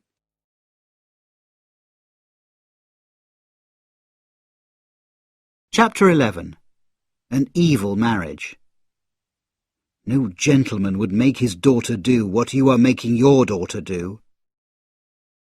Nicholas met Newman Noggs for a drink, and Noggs gave him news about his uncle. A strange man called Brooker kept coming to the office, but Ralph refused to meet him. Nicholas then told Noggs about his job and about the beautiful girl with the sick father. When he told him her name, Newman jumped up from his chair. "Oh, no!" he cried. "How can you do nothing and let this terrible marriage happen?" "What do you mean?" Nicholas said, confused by his friend's strange behavior. Haven't you heard? Newman said, his eyes moving around wildly. Tomorrow she's going to marry a horrible old moneylender called Arthur Gride, a man worse than your uncle, if that's possible. Your uncle has arranged it all. I heard them discussing it in his office last week. Nicholas stood up and forced Newman down into his chair. Tell me everything, he demanded. Newman told him the details of what he had heard. When he had finished, a wild look came into Nicholas's eyes. What are you going to do? Newman asked, frightened. What can I do? Nicholas replied, his face pale with anger. The brothers are out of town on business. If I visit my uncle, I'll only make things worse. No, I must go and see Madeline immediately and tell her of my true feelings for her. When her father sees how much I love his daughter, perhaps he'll change his mind. It's my only hope. Before Newman could say anything to stop him, Nicholas ran out into the street. When he arrived at their lodgings, Madeline and her father were sitting in their room. Nicholas had not seen Madeline for 3 weeks, and he was shocked by the terrible paleness of her face and the dark shadows under her lovely eyes. The room had changed too. There were no paintings on the walls or flowers on the table. "What do you want?" Bray said from his chair by the fire. "Be quick, because my daughter and I have important things to think about." "There's something that I need to discuss with your daughter in private, sir," Nicholas said politely, hiding his anger with difficulty.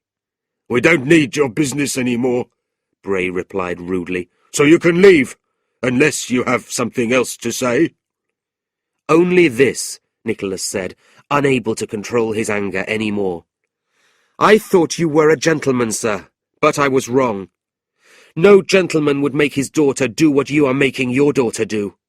"You can't talk to me like that," Bray said angrily. "You're only an ordinary shop boy." He tried to stand up, but his anger had made him weak. He fell back in his chair and closed his eyes. Nicholas took Madeline's arm and led her quietly out of the room. "If you have more business for me," Madeline said anxiously when they were outside the room, "please leave it until the day after tomorrow." "That will be too late," Nicholas replied. Madeline tried to walk away, but Nicholas gently stopped her. "Please listen to me," he said. She stared at him quietly as he tried to persuade her not to marry Arthur Gride. "I have no choice," she explained. "It is my duty to my father." He tried again, but she refused to listen, and she went back into the room to be with her father. Nicholas returned home, his heart aching with unhappiness. That evening he visited Arthur Gride. He told the old moneylender that Madeline Bray hated him. "If you were a gentleman, you would think about the pain in that innocent girl's heart," Nicholas said. Gride listened to him in scornful silence, then said, "I understand you better than you think. You want her for yourself, don't you? But you can't have her. She's my lovely little wife. Do you think she'll cry for you?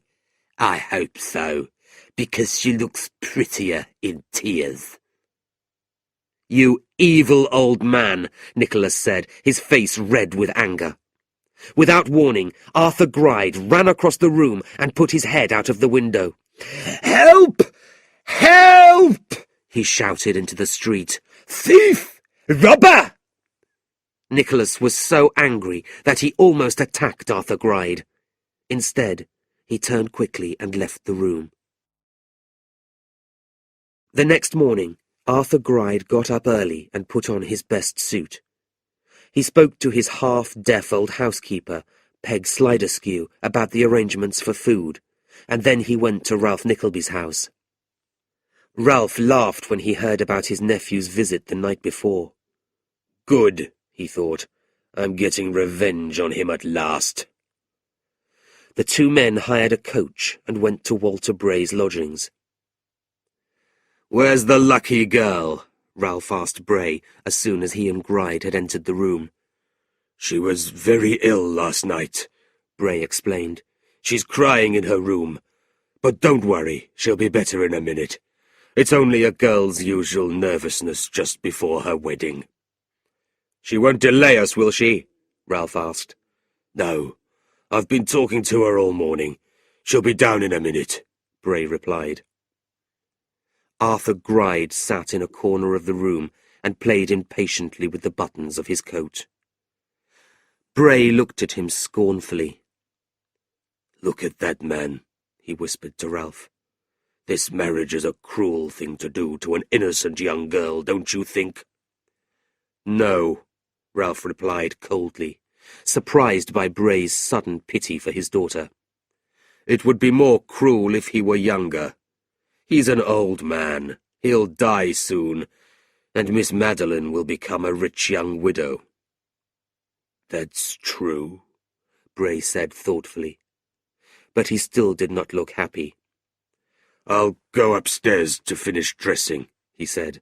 When I come down, I'll bring Madeline with me. When he had left the room, Ralph turned to Gride. He looks very ill, he said. If he doesn't die soon, I'll be very surprised. Gride laughed quietly, but did not reply. The two men sat waiting in silence. After a short time, they heard footsteps outside the door. But it was not Bray and his daughter. It was Nicholas and his sister Kate. Ralph stood up, his face pale with anger. Gride took Ralph's arm, his eyes filled with fear. "What do you want?" Ralph demanded. "I've come here to save Madeline from this evil marriage," Nicholas replied. "Leave the room, girl," Ralph told Kate. "I advise you not to see what I'm going to do to your brother." "I will not go," Kate said, standing proudly by her brother. "I'm going to speak to the girl and her father. Perhaps they will listen to me." "I know how jealous your brother is," Arthur Gride said from behind Ralph's back. "But it's too late. The girl is mine." Suddenly there was a loud scream from the room above them. Nicholas ran upstairs and saw a crowd of neighbours already in the bedroom. "What's happened?" Nicholas asked. "It's Mr. Bray," replied an old woman. "He's dead." Nicholas pushed through the crowd and saw Bray lying on the floor. Madeline was lying with her head on his shoulder, crying. Nicholas gently took her arm and led her from the room. "I'm the young girl's nearest friend," he informed the watching crowd of neighbours. "My sister and I will take care of her until she is well." Nobody tried to stop him as he led Madeline, who was too upset and shocked to refuse, down the stairs and into the street. As Kate ran across the road to hire a coach, Ralph called from the doorway, "Leave the girl here!" "I warn you," Nicholas shouted back at his uncle, "that your evil world is finished." With those words, he helped Madeline into the coach which Kate had found. Ralph angrily watched the coach disappear around a corner, then unwillingly agreed to go back to Gride's house. When they arrived, Gride knocked on the door, but there was no answer. "What's the matter?" Ralph said impatiently. "Why doesn't anyone answer?" "It's Peg, my housekeeper," Gride explained. "She's deaf." He knocked more loudly until the whole street could hear him, but still no one answered the door. Finally, the two moneylenders climbed over a fence into Gride's backyard. The house was dark and empty. The two men looked in every room, but there was no sign of Peg. Then Gride fell on his knees beside a large box and screamed like an animal in pain. "I've been robbed!" he cried. "Robbed? Of money?" Ralph wanted to know. "No! Worse than money! Worse than money!" Gride shouted, throwing papers around the room. "It's my business papers with all my secret information. She saw me reading them last night. She'll show them to someone, and they'll take all my money. She's destroyed me!" "Calm down," Ralph said, shaking Gride roughly. "She probably isn't far away. I'll call the police." "No!" Gride shouted, even more frightened than before. "If the police see my papers, I'll go to prison!" Eventually, when Gride had calmed down, Ralph went home. A short time later, he sent Newman Noggs with a letter to the Saracen's Head. "If Mr. Squeers is there," he told Newman, "tell him to see me at once." When Squeers arrived, Ralph told him how his nephew had ruined Arthur Gride's wedding to Madeline Bray. "If my nephew marries her, he'll become a very rich man," he said, "and that will make him a very dangerous enemy." "How will he become rich?" "It seems that Madeline owns a house. She doesn't know it, but there are secret documents to prove it. Arthur Gride had the papers, but his housekeeper has stolen them. I want you to find this woman and bring the papers to me. If I can destroy them, my nephew will never get the money. I'll pay you £50 as soon as I have those papers." Squeers listened to this with greedy ears, his one eye and his mouth wide open. "But how do I know where to find her?" he asked. "Don't worry about that. People have tried to hide from me before, but I've always found them. When I know where she is, I'll tell you. Your part of the job will be easy. You will become her friend. Then you can discover where she has hidden the papers." Squeers thought for a moment, then said, "I'll do it for £100. Ralph agreed immediately.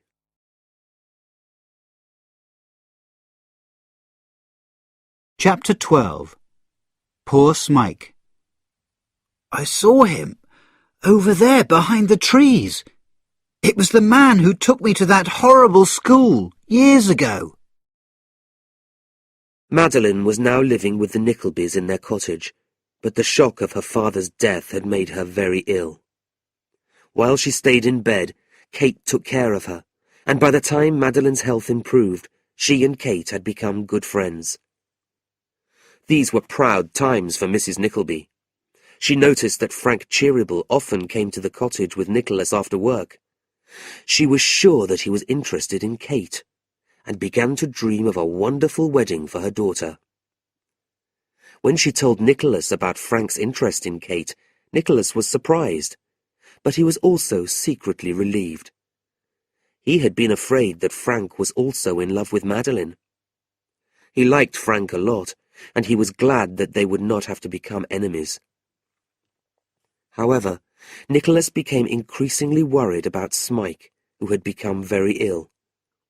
The doctor told him that Smike's condition was serious, and he advised him to take the boy away from London as soon as possible. The fresh country air might cure him, so Nicholas took Smike to Devon in southwest England, where he had lived as a child. Meanwhile, Ralph Nickleby had discovered where Peg Sliderskew, Gride's housekeeper, was living. She was in an upper room in a dirty old house near Lambeth in southeast London. Ralph informed Squeers, who moved into an empty room in the same house, and soon became friendly with her. One evening, he took a bottle of strong alcohol into her room and sat talking to her by the fire. After the old woman had drunk a few glasses, Squeers told her how Arthur Gride's wedding plans were ruined. Peg Sliderskew laughed so much that she nearly fell out of her chair. "I'm glad," she said. "Gride's a horrible, greedy old man. He treated me very badly. That's why I ran away with his papers." "I'll be happy to help with Gride's papers," Squeers suggested, when Peg was completely drunk. "I can tell you which ones to keep and which ones to burn." The old woman walked with a drunken smile to a cupboard. She took the papers out of a box and spread them out on the floor by the fire. Squeers was so busy studying them that he did not hear the door opening behind him. He did not see Frank Cheeryble and Newman Noggs walking quietly into the room. Eventually, he found the paper that he wanted. "Madeline Bray," he said excitedly, putting it in his coat pocket. "What did you say?" Peg asked, turning her head. She saw the two men, but it was too late to save Squeers. Newman Noggs lifted his arm and brought a thick stick down heavily onto his head. The old schoolmaster's one eye opened wide with surprise. Then he fell forwards across the floor. After a 2-day journey to Devon, Nicholas rented a small farmhouse. At first, Smike was strong enough to go for short walks in the surrounding fields. Nicholas also hired a horse and cart and drove Smike around the countryside. He showed the boy the house where he had lived, and he even found a rose tree in the garden that his little sister Kate had planted. However, as Smike grew weaker, travelling became impossible. One sunny day, Nicholas sat outside with him under some apple trees. One evening they were watching the sun go down behind the hills. It was so warm that Nicholas fell asleep. Suddenly he was woken by a scream. "What is it?" he asked anxiously. "I saw him, over there, behind the trees. It was the man who took me to that horrible school years ago." Nicholas searched among the trees, but there was no one there. "You were dreaming," he said when he returned. "No, I wasn't dreaming," Smike replied, holding tightly onto Nicholas's arm. "Promise me you'll never leave me. Promise!" Over the next few days, Smike became much weaker. Nicholas saw now that there was no hope for his young friend. A life of suffering and pain had made him too weak to fight his illness. One fine autumn day, Nicholas sat by Smike's bedside. Smike was lying with his eyes closed, breathing gently. Suddenly, he opened his eyes. There was a small smile on his pale face. "I've had such pleasant dreams," he said softly. "What about?" Nicholas asked. The dying boy turned towards him and hugged his neck. "I shall soon be there." There was a short silence. Then Smike spoke again. "I'm not afraid to die," he said. "But first, I must tell you something. You've been so good to me, and I can't keep any secrets from you. You asked me once why I had changed. Do you remember? You wondered why I spent so much time alone. Shall I tell you why? Not if it makes you unhappy." Smike explained that he had been in love with Nicholas's sister. "I've been so unhappy," he said. "I'm so sorry. Will you ever forgive me?" Nicholas went on his knees by Smike's bed and held his hand. "Oh, you poor boy," he said, with tears in his eyes. "Of course I forgive you." "Now," Smike said softly, "I am happy." He died later that night, quietly in his sleep.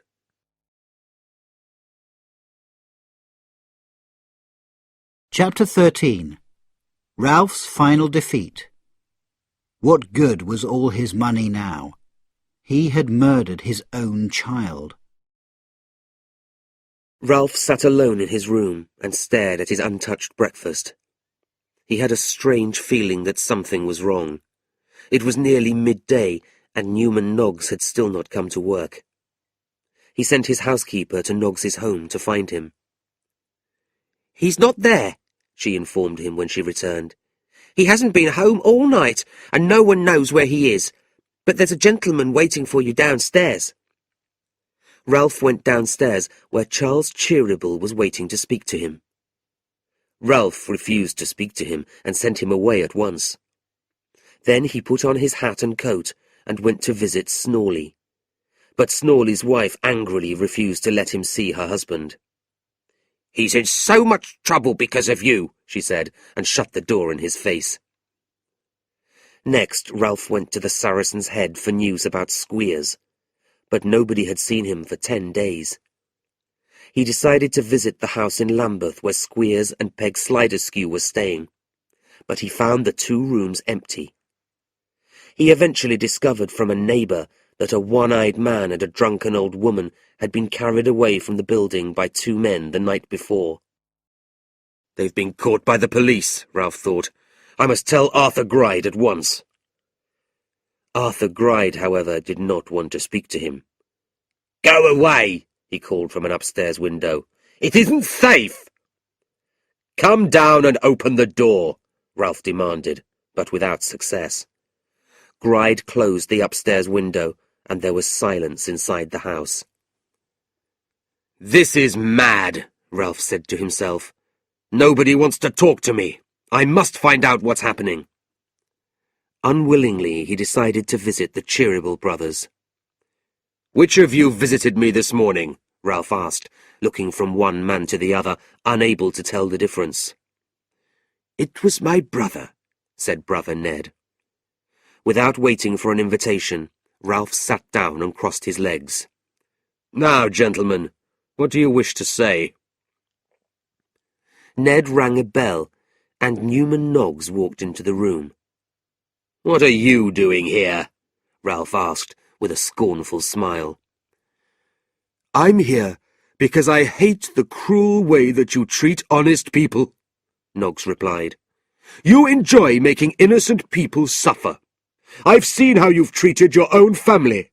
I've seen you lie about Smike's father and persuade a selfish father to sell his daughter to Arthur Gride. I've seen it all." "You can't prove any of this," Ralph said, still smiling. "Yes, we can," Brother Charles said. "Last night the man Snorley told us everything." The smile went from Ralph's face. "Mr. Noggs came to us for help a few weeks ago," Charles explained. "He had been spying on you for a long time, and had heard all your conversations with Snorley, Gride, and Squeers. We quickly discovered that Snorley was not Smike's real father. He told us that the whole lie had been your idea. Last night, Mr. Noggs and my nephew found your friend Squeers with the stolen papers in his pocket. You were trying to stop Madeline Bray getting the house that belonged to her, weren't you? Well, your friend Squeers is already with the police." "If all this is true," said Ralph, "why am I not in prison with him?" "We wanted to help you," Brother Ned said. "We have told you all this before telling the police about you. We have given you the chance to leave London." Ralph smiled scornfully. "I don't believe a word that you say. I shall not leave London. You have not heard the last of me." With these proud words, he left the room. He went straight to the police station, where he found Squeers sitting in a prison room. "What happened last night?" Ralph asked him. Squeers explained everything, his one eye filled with hate as he spoke. "It's all your fault," the schoolmaster said angrily. "Why didn't you let me burn the papers? Now the police have them. Madeline Bray will get her house, and my life is ruined because of you." "The police can't do anything," Ralph said. "We'll invent a story and—" But Squeers refused to listen. "No," he said. "I'm finished with you. I'm going to tell the police everything." Ralph left Squeers and angrily walked home. He sat down in the dark, put his head in his hands, and did not move for an hour. At 10 o'clock there was a knock on the door. It was Tim Linkinwater. "Mr. Nickleby," Tim said, "something important has happened. You must come with me at once." "Why should I? For a repeat performance of this morning?" "No," replied Tim. "It's bad news for you, I'm afraid. You must come." Ralph paused for a moment. Then he put on his coat and hat and followed Tim Linkinwater. "What have you got to tell me?" he said to the Cheerybles when he arrived. "It's about a death," said Brother Charles. Ralph's eyes brightened for a second. "Is it my nephew?" "You should be ashamed of yourself," said Brother Ned. "You're a hard-hearted, unnatural man. We are here to tell you about the death of a poor, innocent boy. A warm-hearted boy who never knew love, who never did harm to anybody. A boy who has died because of you." "Just tell me that my nephew is dead," Ralph said. "That's all I want to hear." A figure stepped out of the shadows into the centre of the room. It was Brooker. "These gentlemen are talking about your only son," he said quietly. Ralph stared in silence as Brooker told his story. 25 years ago," he said, "you secretly married a girl for her money. You had a son, but you sent him away so that nobody would know about the marriage. 7 years later, your wife ran away with another man. She died soon afterwards. Although your wife was dead, you still wanted revenge. That's when you met me. I was a rough, hard-drinking man in those days. I had lost all my money. You wanted me to find your child, and I agreed. I brought the child home to you, but you weren't grateful. You treated me badly, and I began to hate you. I, too, wanted revenge. 8 years ago, while you were away on business, I took your child to a school in Yorkshire, Do the Boys' Hall. After your return, I told you that your son had died. A short time later, I was sent abroad on a prison ship. When I returned, I went to Do the Boys' Hall to find the boy. I heard that he had run away with an assistant schoolteacher called Nickleby. So I came to London to find you. I wanted to tell you about your son, hoping that you would give me money for the information. But you refused to listen. I discovered from Newman Noggs that the boy was very ill and had gone to Devon. So I went down there to see him. Unfortunately, he saw me watching him from behind a tree and was frightened. When I returned to the farmhouse a few days later, your nephew told me that the boy was dead. This is my story. I've been a bad man, I know, but I want you to know what you've really done. You tried to punish your nephew, but you killed your own child instead." When Brooker finished, there was silence in the room. Suddenly, Ralph Nickleby picked up the lamp and threw it to the floor. In the darkness and confusion, he escaped. As he ran home, there was an unfamiliar feeling in his heart. Pain. He had always been scornful of people who suffered from broken hearts. He had always believed that they were lying. Now he knew what such pain felt like, and it frightened him. When he reached home, he sat alone in his room with his head in his hands. He had been blinded by his hate for Nicholas, and had murdered his own child. He could not believe it. He had tried to destroy the only person in the world who had shown his son love. What good was all his money now? He had murdered his own child. Interrupted by a loud knocking at the door, he opened the window and called down into the street. "Who is it?" "The twins want to know what to do with Brooker," an unknown voice called up from the darkness. "Tell them to bring him here tomorrow," Ralph replied. "Bring my nephew with them." "At what time?" "In the afternoon. It doesn't matter what time."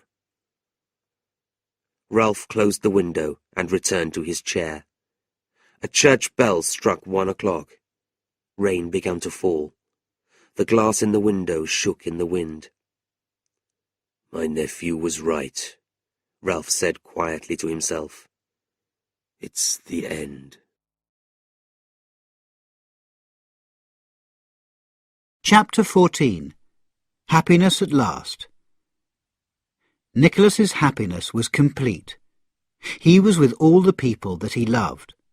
All his enemies had been defeated. The same evening, Nicholas returned home from Devon, and there was much crying and sadness over poor Smike's death. Then Kate told him everything about his uncle.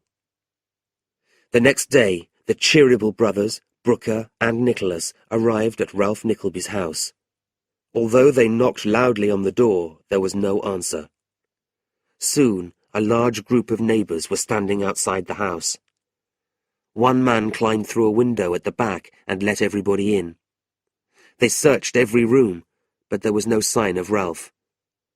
Finally, they reached a room at the top of the house. "It's very odd," one of the neighbours whispered. "He's hiding in the dark behind the door. Look!" Everyone pressed forwards to see. Then one of them pushed the others to one side and ran in with a loud cry. He took a knife from his pocket and cut down the body. Ralph had hanged himself. After a few weeks, the shock of these events slowly passed into memory.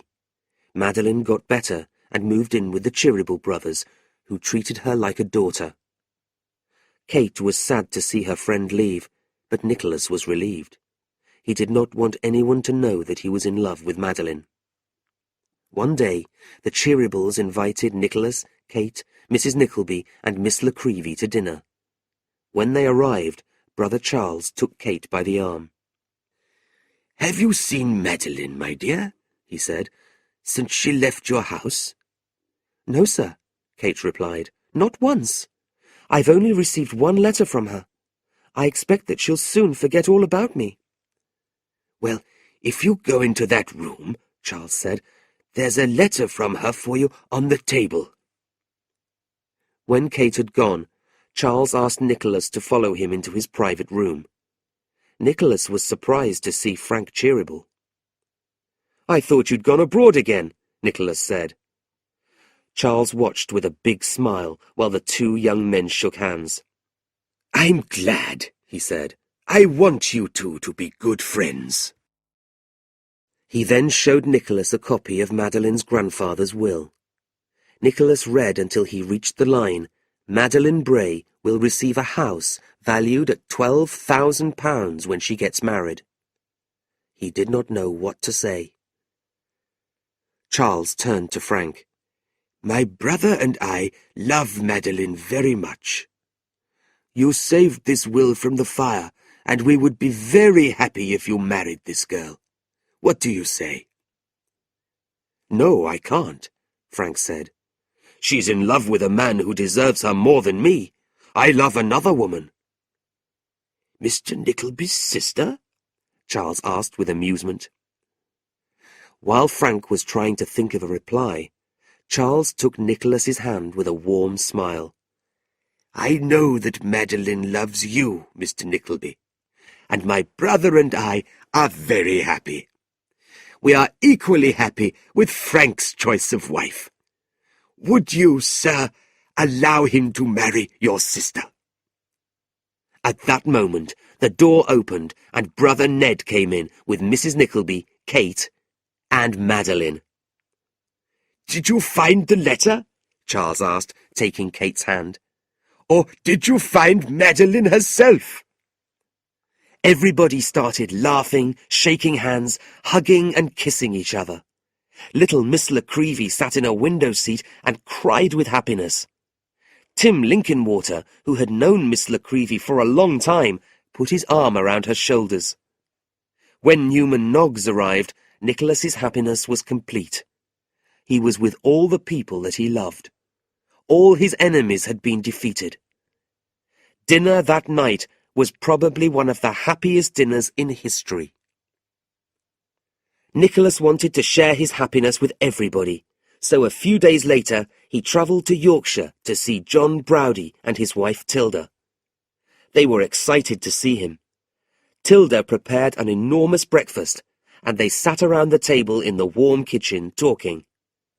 Eventually, the conversation turned to the subject of Squeers. "They were talking about him in town last night," John said. "News from London is very slow to reach us here. They say that he's been sent to prison for 7 years. Is that true?" "Yes. He's been sent abroad on a prison ship for stealing a will." John Browdie laughed loudly, hitting the side of his enormous leg with his hand. If the news has reached Dotheboys Hall, I wouldn't like to be in the old woman's shoes, or Fanny's either. Let's go and find out. But Nicholas refused. I'll only make things worse for them both if I go too, he said. That's true, John agreed. He kissed his wife, shook Nicholas's hand, and rode through the snow to Dotheboys Hall on his horse. When he arrived, he heard a loud noise coming from inside the school. The news about Squeers had already reached Dotheboys Hall. The boys had locked Mrs. Squeers and Fanny into the classroom and were breaking all the furniture. They had stolen Mrs. Squeers's hat and forced her to her knees. One of the boys was pushing a long wooden spoon into her mouth. He was making her take her own medicine, the horrible thick soup that she usually made them eat. Another boy was pushing young Wackford's head into the pot of soup. When John saw other boys attacking Fanny Squeers, he rushed into the room. "What's happening here, boys?" he shouted. "Squeers is in prison, and we're going to run away," they shouted back. "We won't stay! We won't stay!" "Well, don't stay," John said, "but don't hurt the women." The boys cheered loudly. A few minutes later, the school was empty. All the boys had run away. "You'll pay for this, John Browdy," Fanny Squeers said angrily. "You've helped our boys run away." John looked at her quietly for a minute, then said, "I'm glad your father is in prison, Fanny. He deserves his punishment.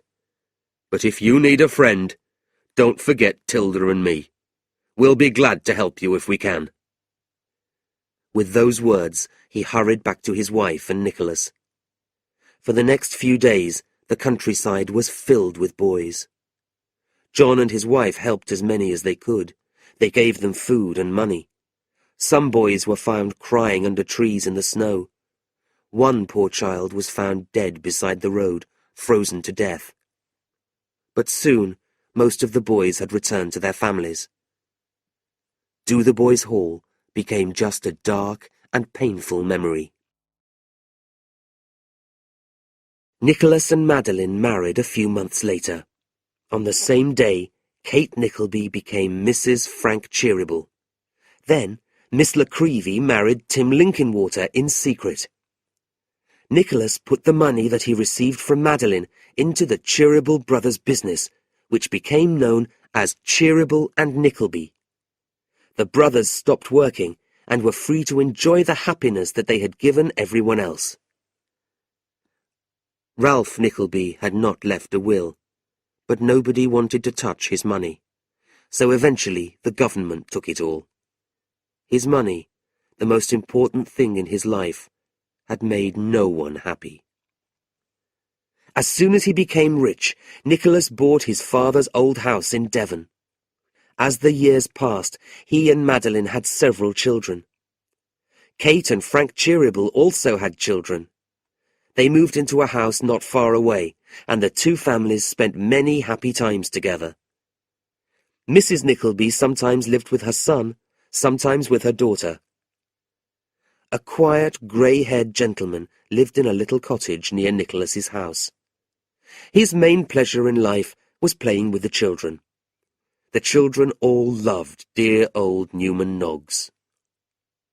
Every spring and summer, by the rose tree in Nicholas's garden, the children always made sure that there were fresh flowers on Smike's grave.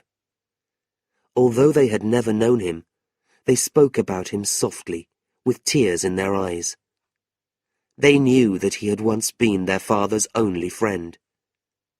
To them, he would always be their much-loved cousin, Smike.